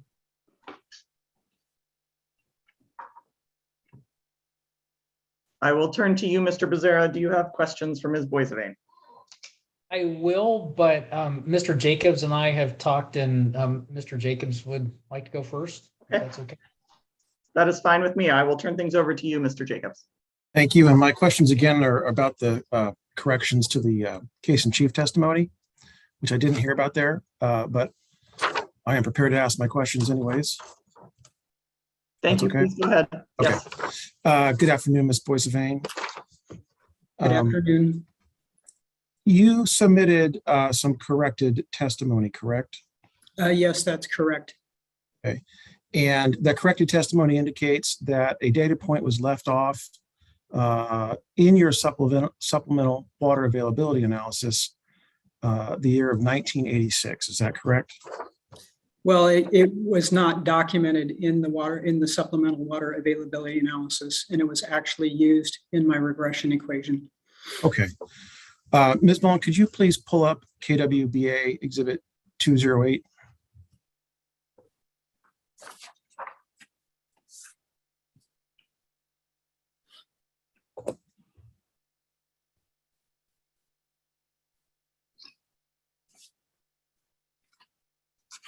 Okay. Ms. Boissevain, KWB 208 is your supplemental water availability analysis. And in that exhibit, you describe a regression equation based on 4 data points, correct? That's correct. Your corrected testimony states that the regression equation from KWBA 208 was actually created based on an additional data point. It's the first point unimpaired flow from 1986, correct? Yes, the first point unimpaired flow and the intertie flow were both used. Why was that data point omitted from KWBA 208? It was unintentionally omitted. I'd like to turn now to page 2, PDF page 2 of this exhibit. And scroll down, please, to that table B2. All right. Now your table B2 here indicates in the right-hand most column what your regression equation predicts to be Kern River water discharged into the intertie. Is that correct? Yes, that's correct. And in this same table B2. Oh, no, I'm sorry, that's not correct. Can you please repeat that question? I'm not sure I answered properly. Okay. Your table B2 indicates in the right-hand most column what your regression equation predicts to be Kern River water discharged into the intertie. Is that correct? Yes, that is correct. Okay. And in the same table B2, the second to last column, the column to the left of the column we just discussed, reports the actual amount of Kern River water discharged into the intertie, correct? That is correct. Prior to the year 1982, your regression equation predicted no Kern River water discharged into the intertie, but in fact, there was 10,339 acre feet discharged into the intertie, correct? That is correct. And does the inclusion of this new data point for 1986 in your corrected testimony affect in any way how your regression equation inaccurately predicts that no Kern River water would be discharged to the intertie in 1982?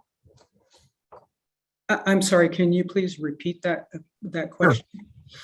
Does the inclusion of this new data point for 1986 that was presented in your corrected testimony, does that affect in any way how your regression equation inaccurately predicts that no Kern River water would be discharged to the intertie in 1982? Well, I think as I explained in my correction that the data point was used all along, I failed to document it in this memo. So no, it would not change the results. Okay. And in the year 1984, shown here in table B2, your regression equation predicts no Kern River water discharged into the intertie, but in fact, there was 26,720 acre feet discharged into the intertie, correct? Yes, that's correct. Does the inclusion of your new data point for 1986 in your corrected testimony affect in any way how your regression equation inaccurately predicts that no Kern River water would be discharged to the intertie in 1984? As I just explained, that data point was actually included in the original analysis. And so no, it does not change the results of my analysis. Okay. And so same question for 2017. That also inaccurately predicts how much water would reach the intertie, correct? Well, it predicts that 368,000 acre feet would reach the intertie when in fact no water reached the intertie in that year because of changed conditions, yes. Okay, and the corrected data point doesn't correct that inaccuracy, correct? Objection, argumentative. I'm going to sustain it. Mr. Jacobs, I think we can go back and forth on whether inaccurate is the right word, but I think your question will remain the same and will have the same meaning if you drop the word inaccurate, and I think actually would be more probative to what we're getting to. So you can rephrase the question, but I am going to sustain the objection as argumentative. Well, let me move on then. I think I understand the answers. Ms. Boissevain, what are the conditions when Kern River water is available to appropriate under the pending applications? I'm sorry. Hang on, Ms. Boissevain. Objection outside the scope of rebuttal testimony and the corrections, frankly. We went over this in the case in chief portion. And this isn't rebuttal testimony. This is case in chief. And it continues to be outside the scope of the corrections. Mr. Jacobs, will you repeat the question to the extent you can? Can you repeat the question for me, please? I will, and I could phrase it differently, but the question that I asked was, what are the conditions when Kern River water is available to appropriate under the pending applications?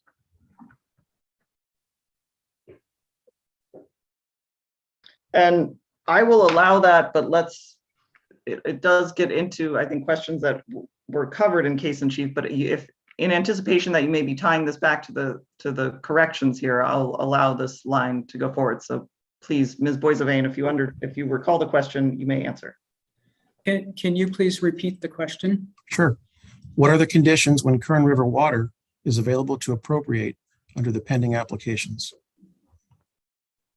Well, I think that's to be determined as part of these proceedings. Your water availability analysis doesn't reach a conclusion on that question? It reaches a conclusion that water is available in the years shown. How should the State Water Board staff use your water availability analysis to determine under what conditions water is available to appropriate under these pending applications? Same objection, Ms. Kenzie.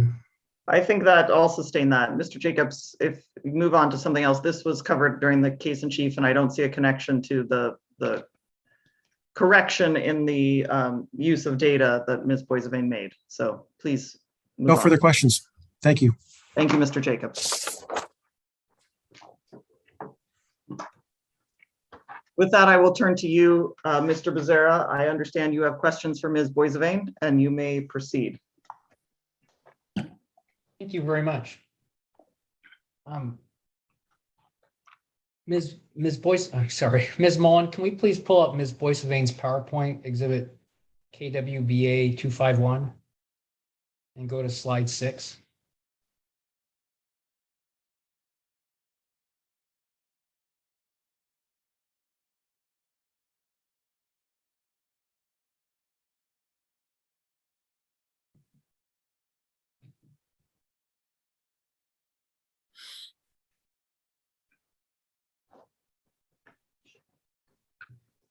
Ms. Boissevain, you critique Dr. Howe's analysis as inconsistent with the methodology from the 1964 State Water Rights Board hearing, correct? No, I don't believe so. I believe he used that methodology and then expanded upon it. So you don't believe that's a correct methodology used in 1964? I think that the information that was presented in the 1964 hearings, absorption for beneficial use, is simply the difference between the second point and the Highway 46 flows. And I'm not sure what that means, absorption for beneficial use. So do you believe Dr. Howe should not have used a different sort of analysis? I'm sorry, could you repeat that question, please? Do you believe that the analysis used in the 1964 hearing was a appropriate analysis for determining volumes of beneficial use? No, I do not. And you critique Dr. Howe's for using a different form of analysis. Is that accurate? No, it's not. He used Okay. the same methodology and built upon that. Okay. Ms. Mullen, can we please pull up exhibit KWBA 250?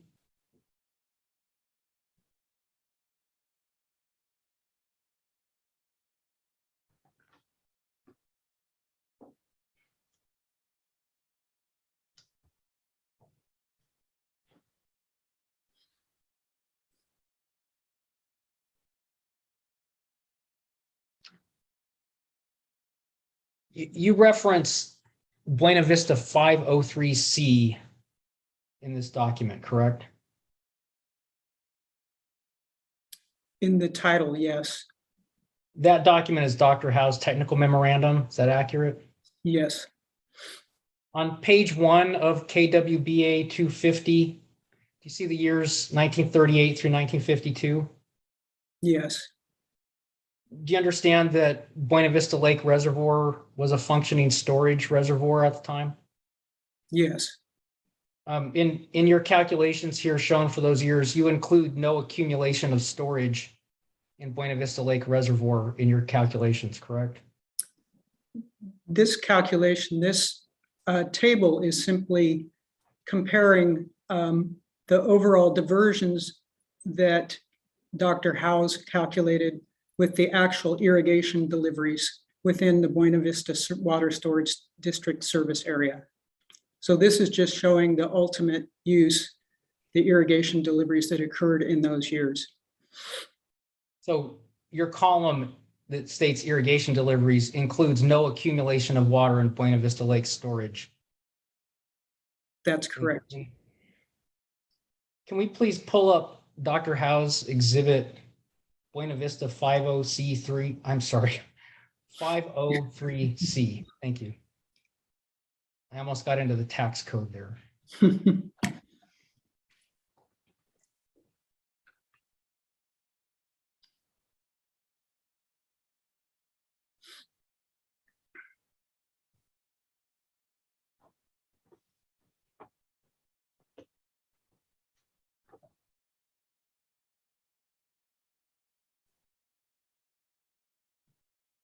And could we please go to page 8?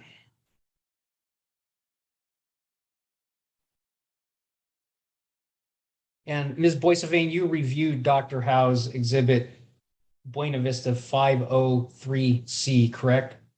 Yes, I did. And this image from that shows an aerial photo of Buena Vista Lake from 1952. Is that right? I'd like to see more of the page in context. Yes, it appears to, yes. Does this aerial photo demonstrate to you that Buena Vista Lake had a lot of water in it in 1952? Yes, that's my understanding. You know whether that water accumulated in the calendar year 1952? Yes, it did. Okay, thank you. Can we please go back to Ms. Boissevain's exhibit KWBA 250?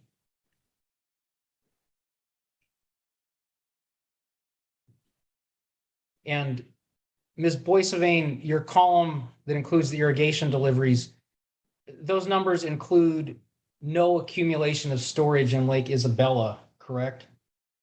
Yes, as I explained, the purpose of this exhibit was to show what the ultimate irrigation deliveries were for the years that Dr. Howe's analyzed. Thank you. In that column, do you include any exchanges of Kern River water that Buena Vista undertook in any of those years? No, as I explained, the purpose of this exhibit was to show what the ultimate irrigation deliveries were in the years that Dr. Howe's analyzed. And so those numbers also don't include any water Buena Vista routed to any groundwater banks, is that right? That is correct. In this exhibit, do you include in your irrigation deliveries number any water that recharged through the flood channel canal? No, I think I explained in the notes on the right what those numbers represent. They're water that is diverted for irrigation and withdrawals for irrigation. Can we please pull up exhibit KWBA 602?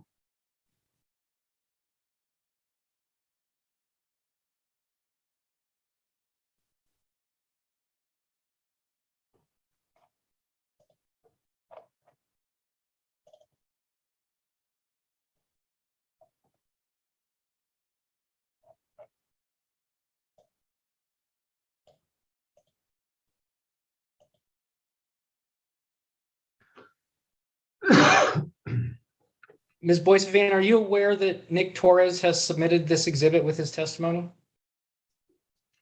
I wasn't aware of that. So in your conducting your critique of Dr. Howe's, you considered no information available from exhibit KWBA 602? Is that correct? I don't believe so. Can you go back to, I'm sorry, can you go back to the exhibit?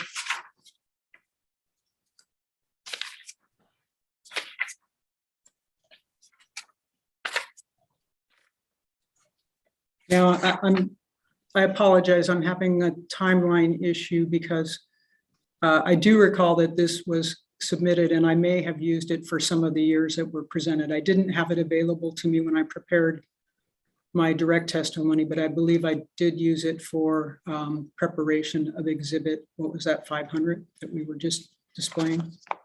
Can you please pull up that exhibit again, the irrigation deliveries? I believe it's KWBA 250. Oh, I'm sorry. Yeah, a little off on the numbers. No problem. Buena Vista 303.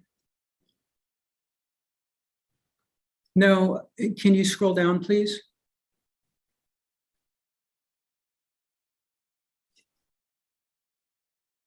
Please scroll down some more.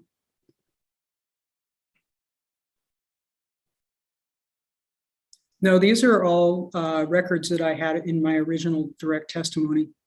The references are shown in the notes column. Okay, Ms. Mon, can we please go back to exhibit KWBA 602?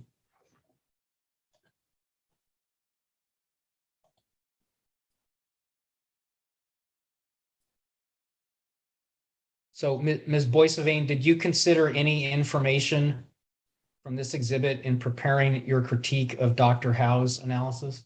I don't believe so. I had similar records that I used in the analysis that I performed as part of my direct testimony. I didn't have a complete record of 1962 to date, but I had several years of data. Okay, can we please go to page 17 of 602? And Ms. Mullen, just a warning, you'll need to rotate this 90 to, oh, you don't need to. You're amazing, Ms. Mullins. Ms. Mullen, can we?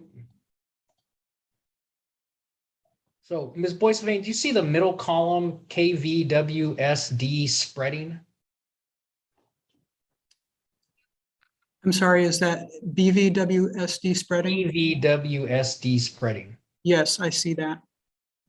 Do you understand that to mean water spread for groundwater recharge?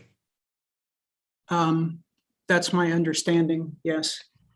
Do you see that Mr. Torres' spreadsheet includes the flood channel as a facility from which groundwater recharge occurs? Yes, I see that. Thank you. Can we please go to Ms. Boissevain's rebuttal testimony, exhibit KWBA 249?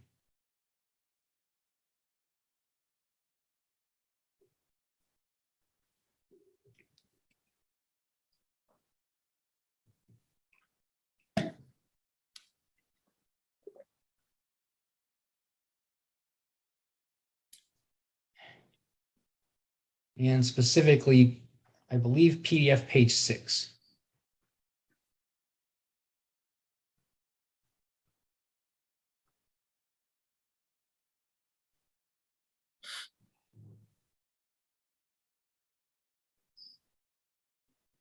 Shoot. Is Ms. Mullen, is this page 5? I lose track a little bit. Ah, there we go. I need to go to page 5, please.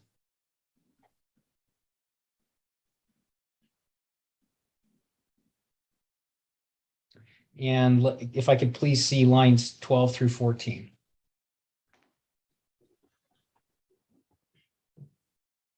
Ms. Boissevin, in those lines, you state that Dr. House improperly characterizes certain facilities as district facilities. Is that right?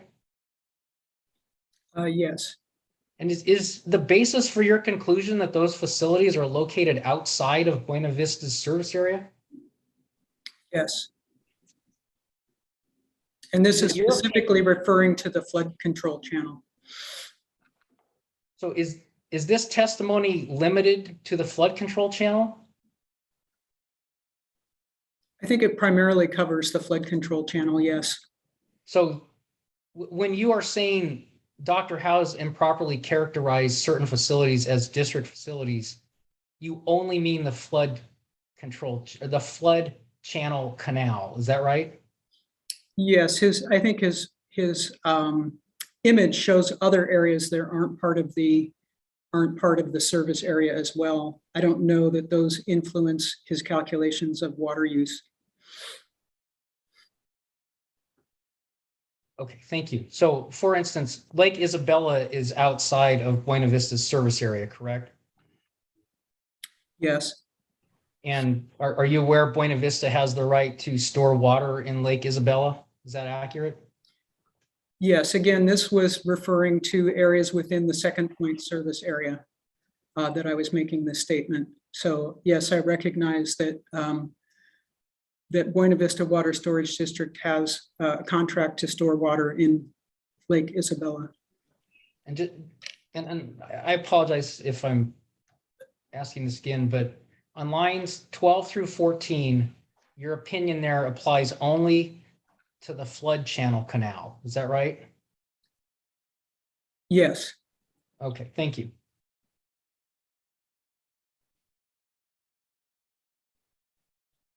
So Ms. Mullen, can we please go back up to lines 7 through 11?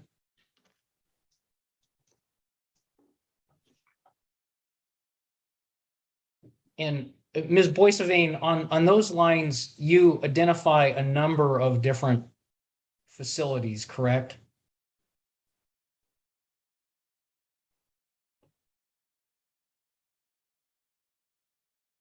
yes, it shows areas south of the main canal and west from the inlet canal to the California Aqueduct, as well as the flood channel canal being within the blue shaded area on his image.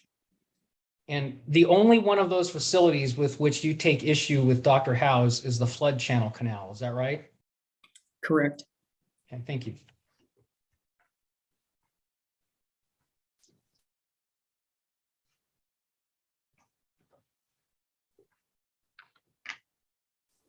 Can we please, Ms. Mullen, can we please go down to paragraph 12 at the bottom of this page?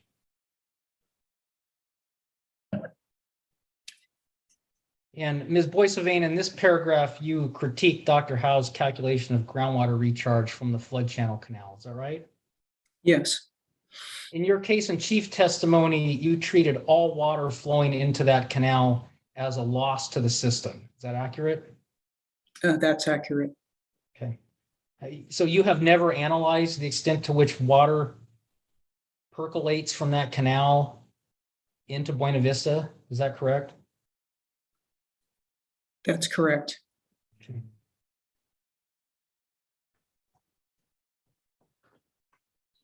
You expressed the opinion in this paragraph that Dr. Howe's overestimated recharge from the flood channel canal. Is that right? That's correct in some years. In some years, okay.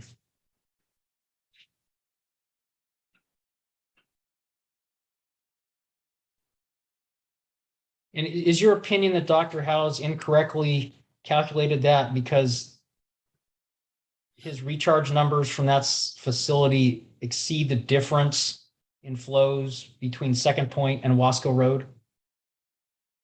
Yes,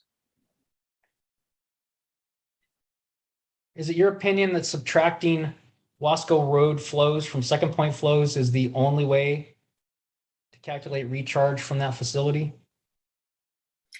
no, but what I'm pointing out is that his methodology When he calculates the recharge, he did not check it against the difference between those two. So there were years in which he calculated more seepage loss than the records would indicate. In this paragraph, you use the phrase measured flow at Highway 46 several times, correct? Yes. I'm sorry, I talked over you.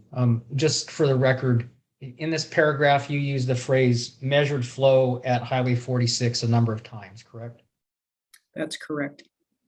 And is Highway 46 in the same location relative to the flood channel canal as Wasco Road? Yes. To the best of your knowledge, is there a flow measurement gauge in the flood channel canal at Highway 46? I don't know if one is there today. The basis for my analysis was looking at plate 2 of Exhibit 7 from the 1964 hearings, which refers to the measured flow at Wasco Highway. Okay, and just so we can make it clear what that is, Ms. Malton, can you please pull up Exhibit North Kern 48?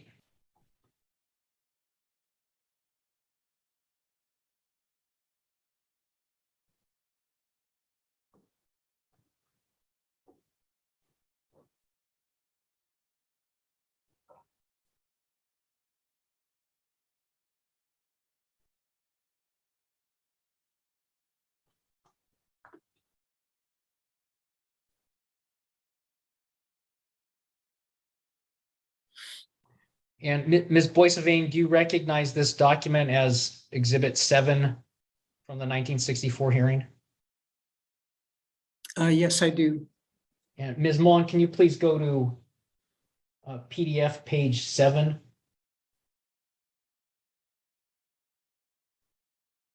And so, Ms. Boissevain, you're referring to the columns labeled measured flows on this document, is that right?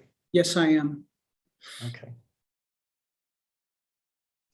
Ms. Mullen, can we please go back to Ms. Boissevain's testimony, KWBA 249?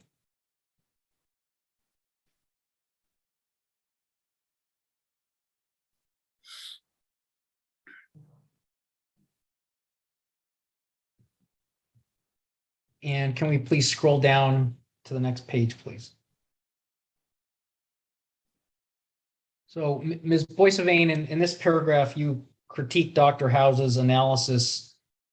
I believe it's in 1941, 1943, and 1952. Is that right?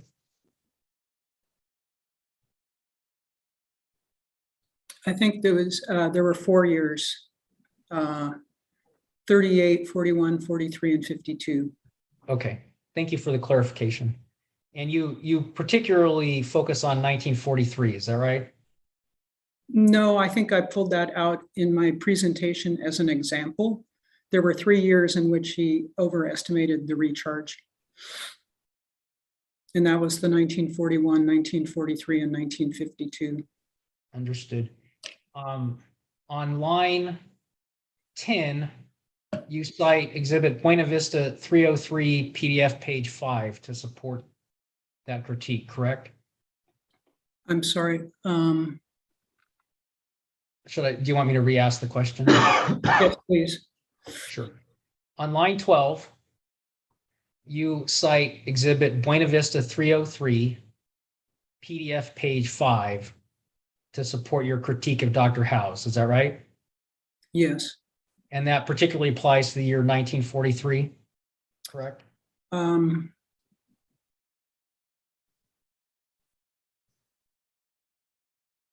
believe so, yes. And on line 10, you refer to the gauging station at Wasco Road as part of that critique. Is that accurate? Yes. Ms. Mullen, can we please pull up Exhibit Buena Vista 303 and go to PDF page 5?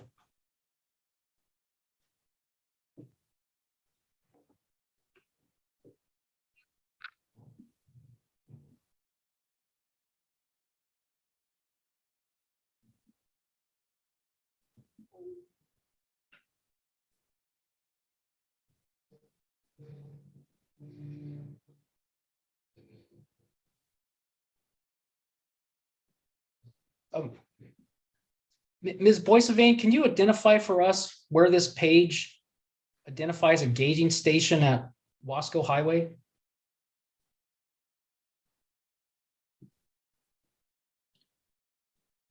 I believe it's the Flood Canal Wasco Highway Bridge. Does it, are you aware of whether there was a gauging station there at the time? I believe those numbers match the exhibit plate number 2 from exhibit 7 of the 1964 hearings, which indicate that those are measured flows. And so you're relying entirely on the Water Master report from the 1964 hearing in identifying these as gauged flows? Pardon me. Excuse me just a moment. Apologize.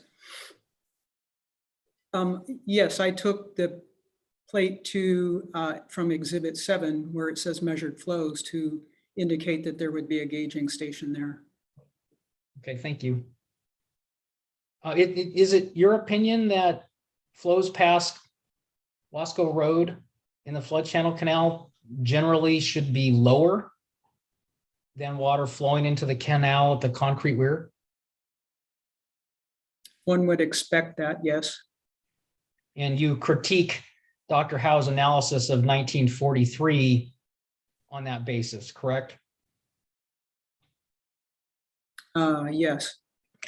Do you see here on exhibit Buena Vista 303 PDF page 5 that flows at Wasco Road were actually higher than flows at the concrete weir?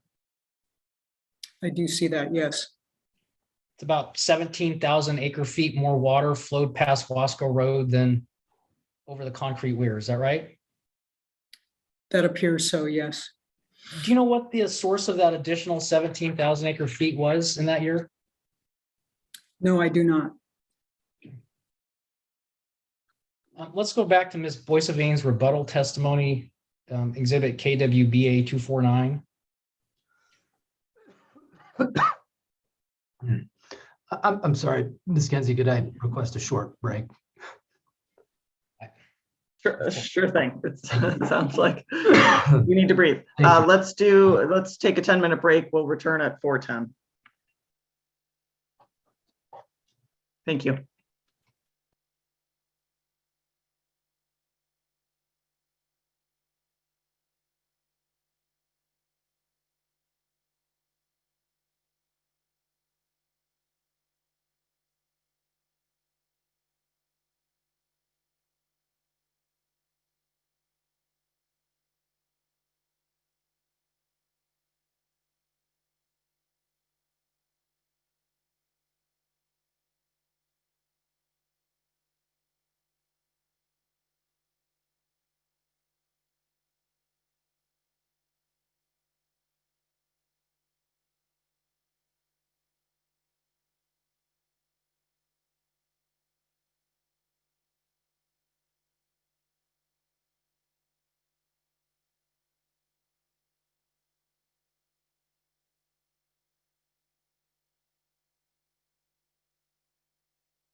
Ready when you are, Your Honor. Thank you.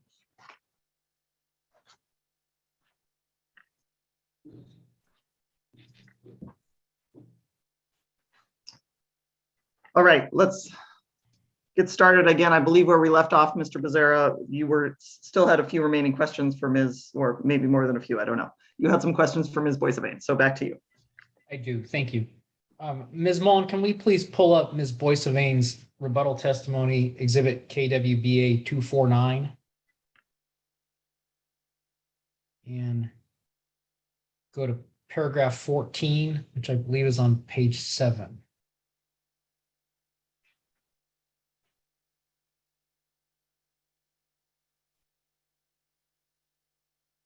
Perfect. Thank you, Ms. Mullen.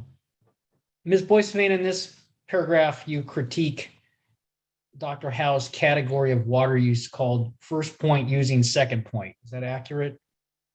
Yes, You identify 2 years in which Dr. Howe's included that category of water use. Is that right? that's correct.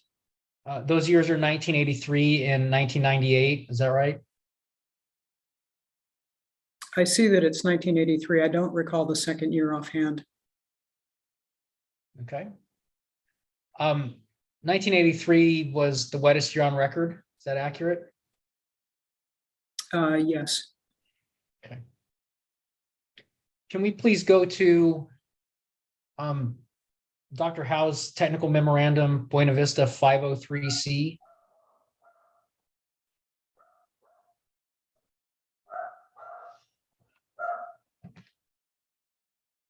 And just go to page 1, please.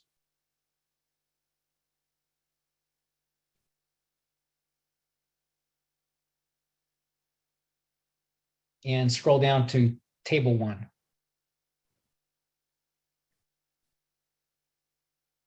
Ms. Boissevain, do you see that 1983 is not one of the 3 highest years of appropriation identified by Dr. Howe's? yes, I do see that. Do you see that 1998 is not one of the highest 3 years identified by Dr. Howe's? Yes, I do see that. Okay. Can we please go down to page 35 of this exhibit, Ms. Mullen, and figure 31?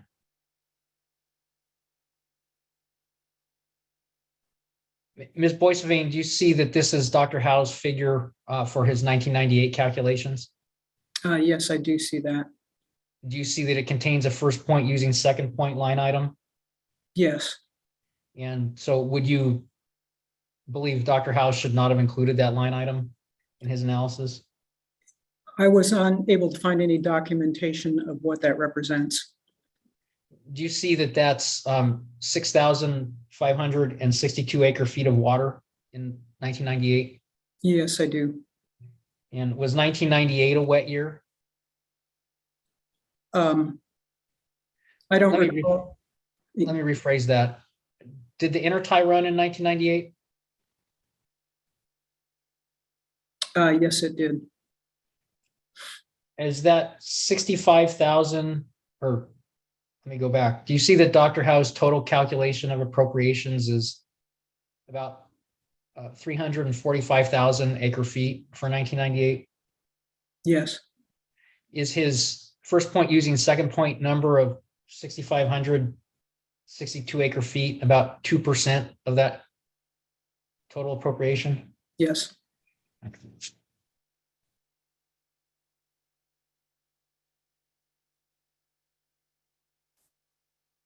Can we please go back to Ms. Boissevain's testimony, KWBA 249?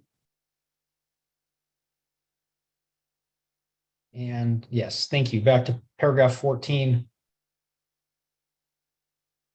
Part of your critique of Dr. House's category of use of first point using second point is that you can't find that on the Kern River Water Master reports. Is that accurate?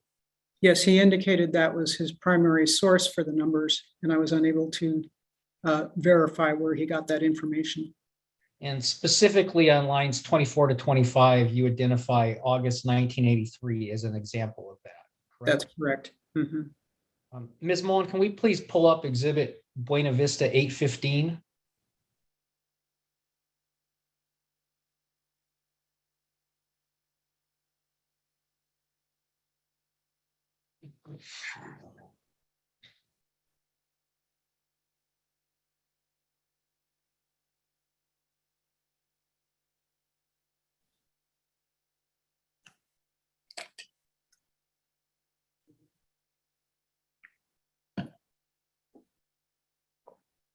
And Ms. Boissevain, this is 4 pages. Ms. Mullen, can you scroll through? Let me represent. These are marked copies of the pages for 1983's August from the Kern River Water Master reports. And Ms. Mullen, can you please scroll through them so Ms. Boissevain can confirm that?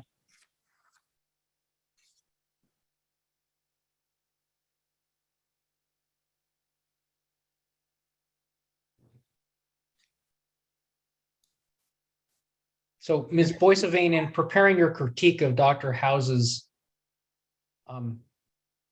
first point using second point numbers, did you review the Water Master reports for August 1983?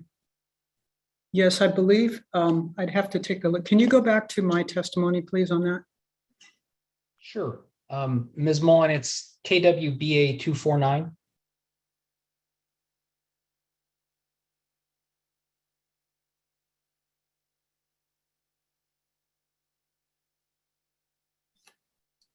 Yes, I looked at Buena Vista 309, which was the documentation that was provided at the time. I'm not familiar with Buena Vista 815. I believe that might have been submitted as part of rebuttal, but I'm not certain.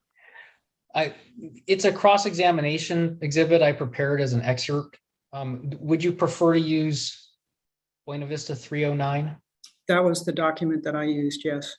Okay. Ms. Mullen, can we please pull up exhibit Buena Vista 309 and go to PDF page 17?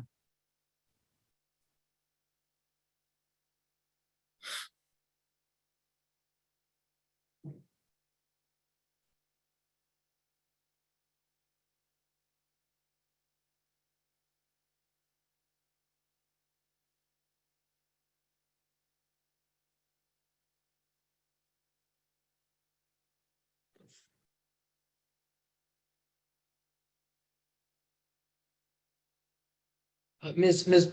Boissevain, do you see at the top of the page that the numbers are all in cubic feet per second days, unless otherwise noted? Yes. Do you understand that to mean a cubic foot per second running for a day? Yes, I do. And is it possible to convert that number into acre feet using a standard conversion factor? Yes, and the acre feet by month are shown at the bottom of the table. And 1 cubic foot per second running for a day equals not quite 2 acre feet. Is that right? That's correct. Okay, thank you. Do you see the column total second point flow on this page? Yes, I do.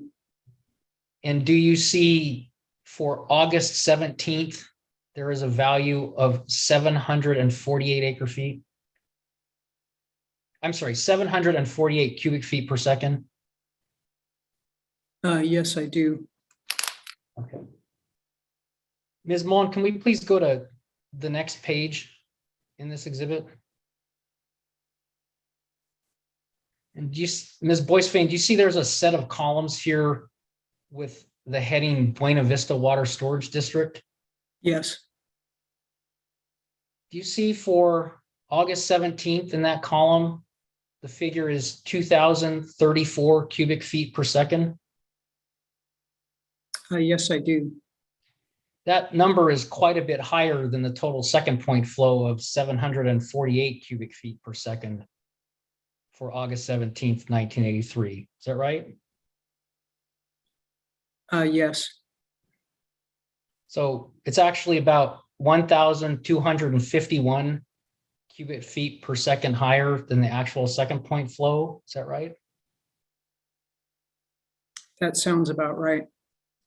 And so that's roughly 2,500 acre feet of water from August 17th, 1983, right? The difference?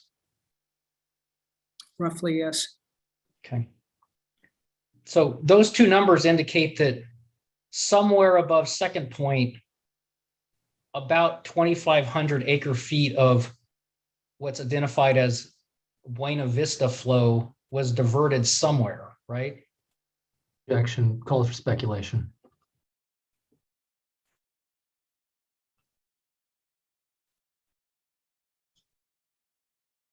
I think that's a fair objection. Mr. Becerra, would you like to try again, please? Sure, I'll try again.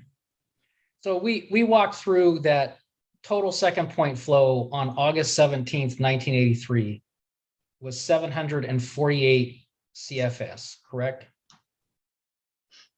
Yes. And on this page, the Kern River Water Master identified 2,034 cubic feet per second as Buena Vista flow on that day, correct?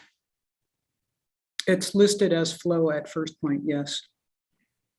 So is it fair to say that at some point between First Point and Second Point, about 2,500 acre feet of quote Buena Vista flow left the system?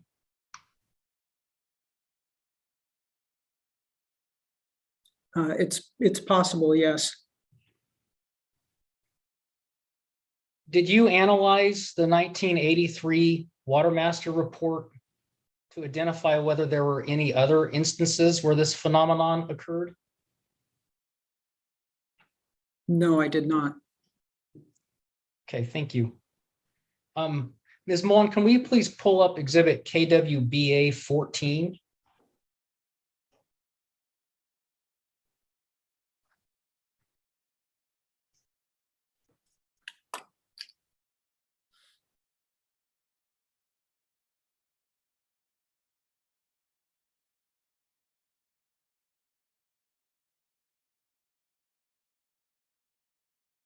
And could we please go to PDF page 8? Ms. Boissevain, do you see that this is Bulletin 9 prepared by the state's Department of Engineering? Yes, I do. And it was published in 1921. Can you see that at the bottom of the page? Yes, I can. Ms. Mullen, can we please go to PDF page 43?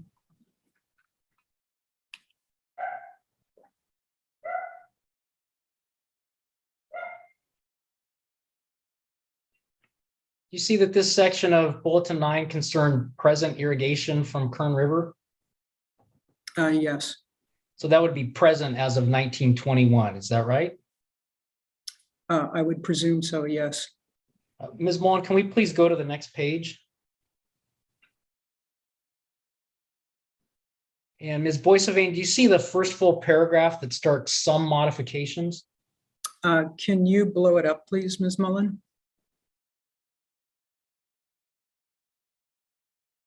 Do you see that paragraph? Yes. Can you please take a second or a minute to review that paragraph?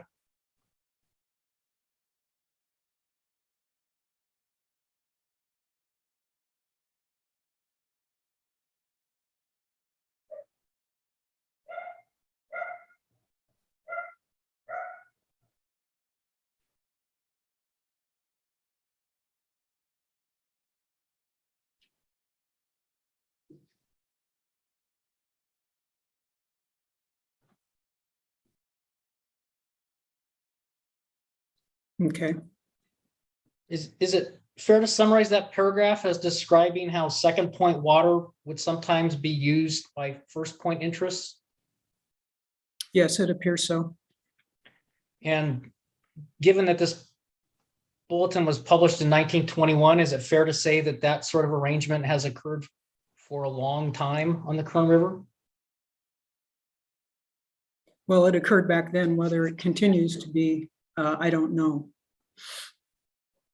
Did you consider this discussion from Bulletin 9 in preparing your critique of Dr. Howe's analysis of first point using second point? No, I did not. Thank you. Ms. Mullen, can we please go to Ms. Boissevain's rebuttal testimony, KWBA 249?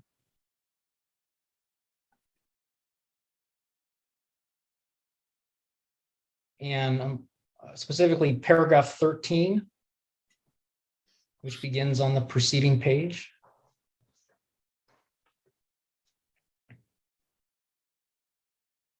And Ms. Boissevain, in paragraph 13, you critique how Dr. Howe's analyzed changes in Isabella's storage, correct? Yes, Nothing in that paragraph discusses any flood control rules that might affect Isabella releases. Is that right?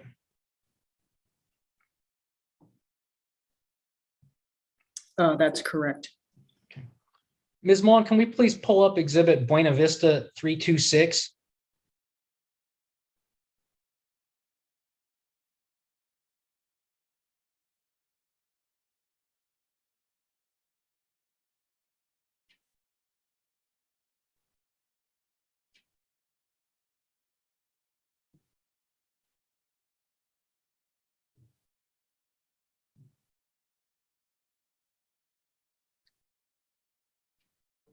Ms. Boissevain, do you recognize exhibit Buena Vista 326 as the flood control curve for Lake Isabella?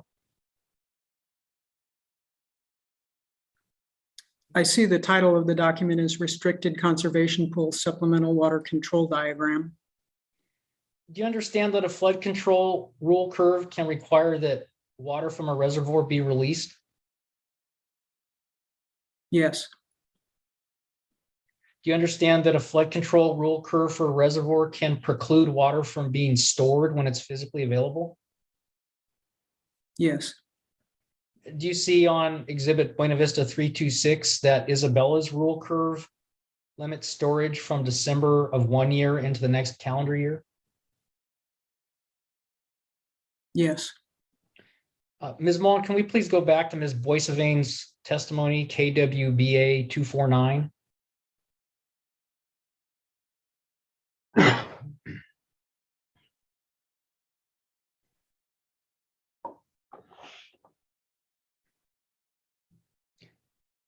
And can we please scroll down to the next page, page 7? Ms. Boissevain, on lines 1 through 7, you describe a hypothetical of reservoir operations, correct? Mhm. I apologize. The court reporter is going to tell us she can't Oh, record. yes. Thank you very much. Your hypothetical does not include any application of a flood control rule curve. Is that right? That is correct. Do you know whether the flood control rule curve for Isabella affected operations at that reservoir in 2011? I don't know that. Okay.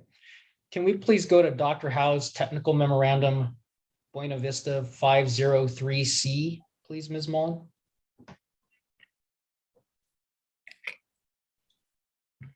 And if we could please go to PDF page 55.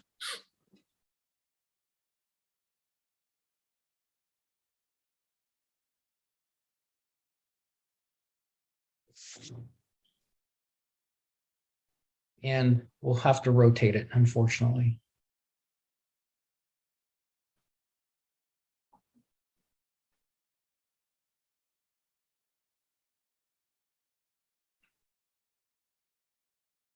Thank you.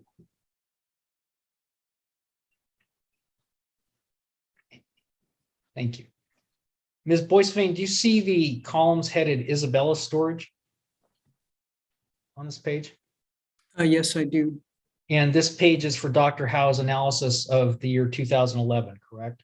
Yes, Do you see the column headed end of month BV storage AF? yes, Do you understand AF to mean acre feet? yes, I do. Do you know whether water accumulated in Isabella storage above the flood control curve in December 2010? I don't know. Do you see that Buena Vista began January of 2011 with 70,026 acre feet of water in Isabella storage? I do see that, yes. Do you see that by the end of January 2011, that storage had declined to 56,267 acre feet? Yes, And do you see that by the end of February of that year, Buena Vista's storage had declined to 27,616 acre feet? yes, Do you see that Buena Vista then accumulated water in storage until July of 2011? yes, I see that.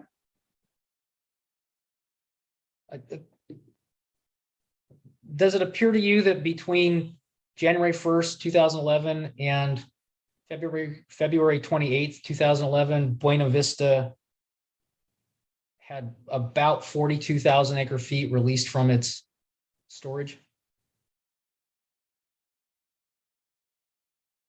Yes, it would appear so. And then from that point until July, the end of July, Buena Vista accumulated approximately 65,000 acre feet in Isabella storage. Is that right? Yes,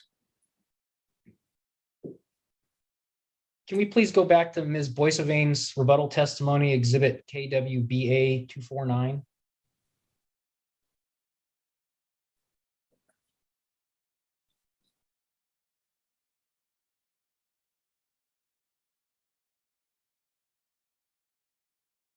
And can we go to page 7, please?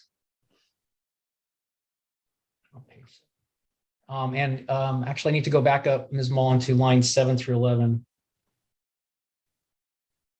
On line 7 through 11, Ms. Boissevain, you critiqued Dr. Howe's analysis of Buena Vista's Isabella storage in 2011, correct?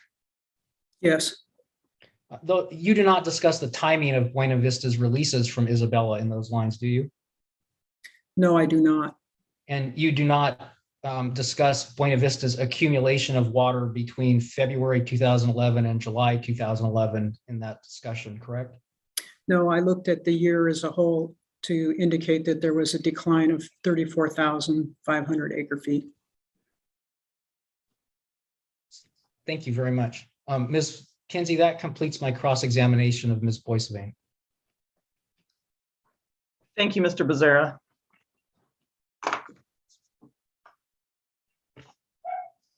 At this point, are there any other parties who have questions for Ms. Boissevain?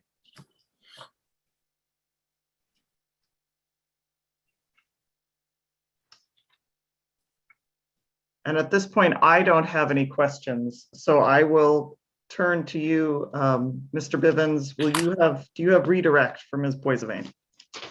I will. It will be, as far as I can say now, very, very short. If I could take a 5-minute break. And Okay, my team. And then let's do 5 minutes and we'll try to get this wrapped up before the end of the day. So 5 minutes, we'll return at 4:40. Perfect. Thank you.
Ready when you are, Your Honor.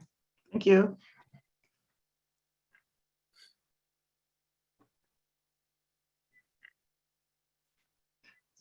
All right, Mr. Bivens, I will turn to you. Do you have redirect for Ms. Boissevain? I do. Thank you, Ms. Kinsey. Please go ahead. Ms. Mullen, can we pull back up Ms. Boissevain's written rebuttal testimony, exhibit KWBA 249?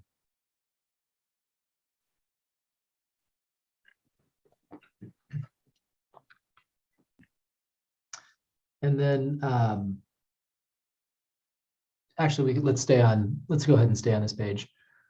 Ms. Boissevain, on lines 8 through 11, you have criticized Dr. Howes for not deducting 34,544 acre feet of water withdrawn from storage from his downstream diversions in 2011. Is that right? That's correct.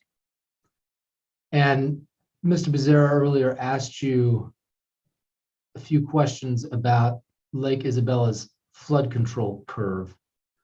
My question is, would analyzing that flood control curve in connection with Buena Vista's, would analyzing that flood control curve in connection with your critique of Dr. House's calculations have changed your conclusion? No, it would not, Why not? because he didn't deduct the storage he didn't deduct the amount withdrawn from storage, and he accounted for it in his downstream diversion, so he is double counting. Ms. Mullen, could we scroll up to PDF page 5, please?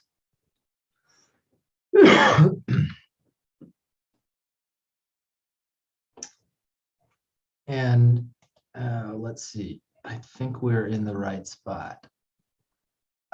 Scroll down just maybe 2 lines. Very good, thank you. Ms. Boissevain, in paragraph 10 on lines 7 through 11, you've listed a number of facilities that Dr. House includes in his zone of influence. Mhm. Is one of those facilities the Kern River channel? Yes, it is. And earlier, you testified that your critique in the first line of paragraph 11 was solely intended to address the flood control channel. Is that right? That's correct. Did you also intend for your critique in paragraph 11 to address the Kern River channel? Yes, I did. Thank you. I have no further questions, Ms. Kinsey.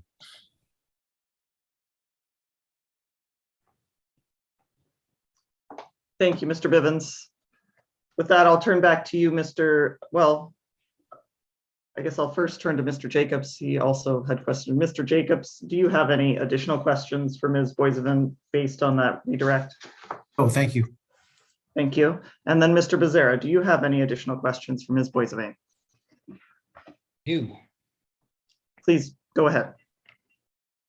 Ms. Mullen, can we please pull up Ms. Boissevain's testimony, KWBA 249, and go to page 7, please.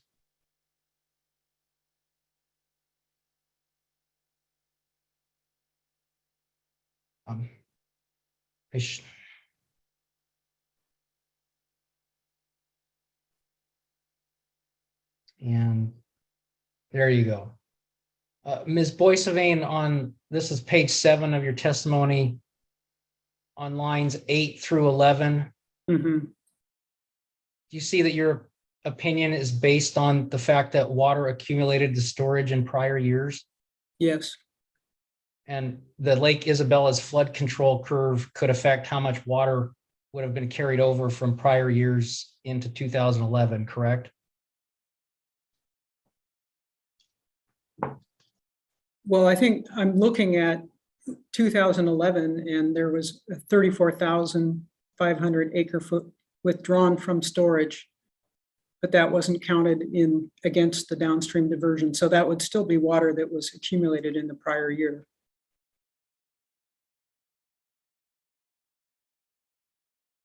Let me ask my question again. You did not account for the flood control curve in your stating your opinion that this water accumulated from prior years, correct? No, I don't think it's relevant. Okay, thank you. Can we please go to page 5?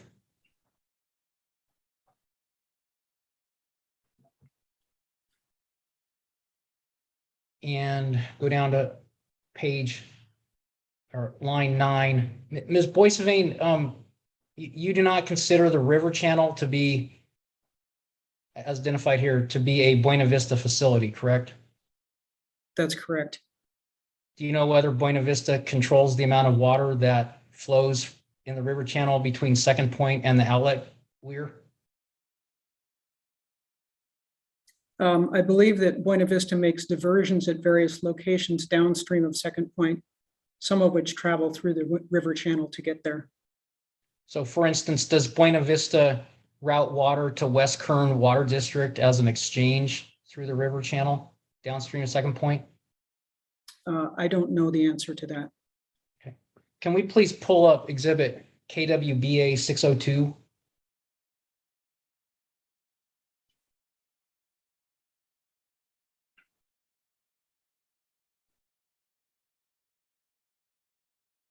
And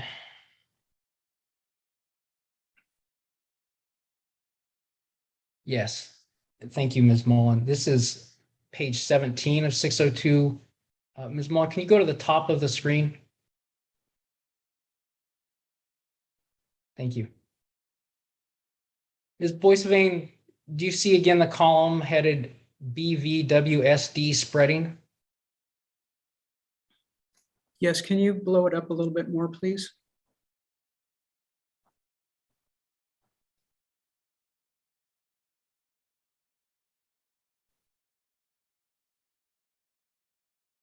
Do you see that column? Yes, I Okay. do. Do you understand that exhibit KWBA 602 is something Mr. Torres is presenting as reflecting BV's water accounting? That's my understanding, yes. Do you understand Mr. Torres is presenting it as reflecting the water accounting he kept while he was employed by Buena Vista? I wasn't aware of that. Do you see in the column headed BVWSD spreading, Mr. Torres included something called river? I do see that. Do you know whether that includes the river channel between Second Point and the outlet weir? I don't know if that does. Okay, that completes my recross of Ms. Boissevain. Thank you, Mr. Becerra. And I think with that, I will turn to you, Ms. Boissevain. Thank you so much for joining us again today. I very much appreciate your testimony and spending your time with us. And I think we've completed your testimony. Thank you. Thank you. And we are rapidly approaching 5 o'clock. So my plan is that we would start tomorrow morning with Mr. Parker. Before we break for the day, however, are there any other issues we should address before we break and then reconvene at 9 o'clock tomorrow morning? Thank you, Ms. Kinsey, Ms. Mullen. Thank you. Thank you to all of you. I think it was a fairly efficient day. I will see all of you at 9 o'clock tomorrow morning. And until then, thank you. We're adjourned. Very Thanks. good. Thank you very much.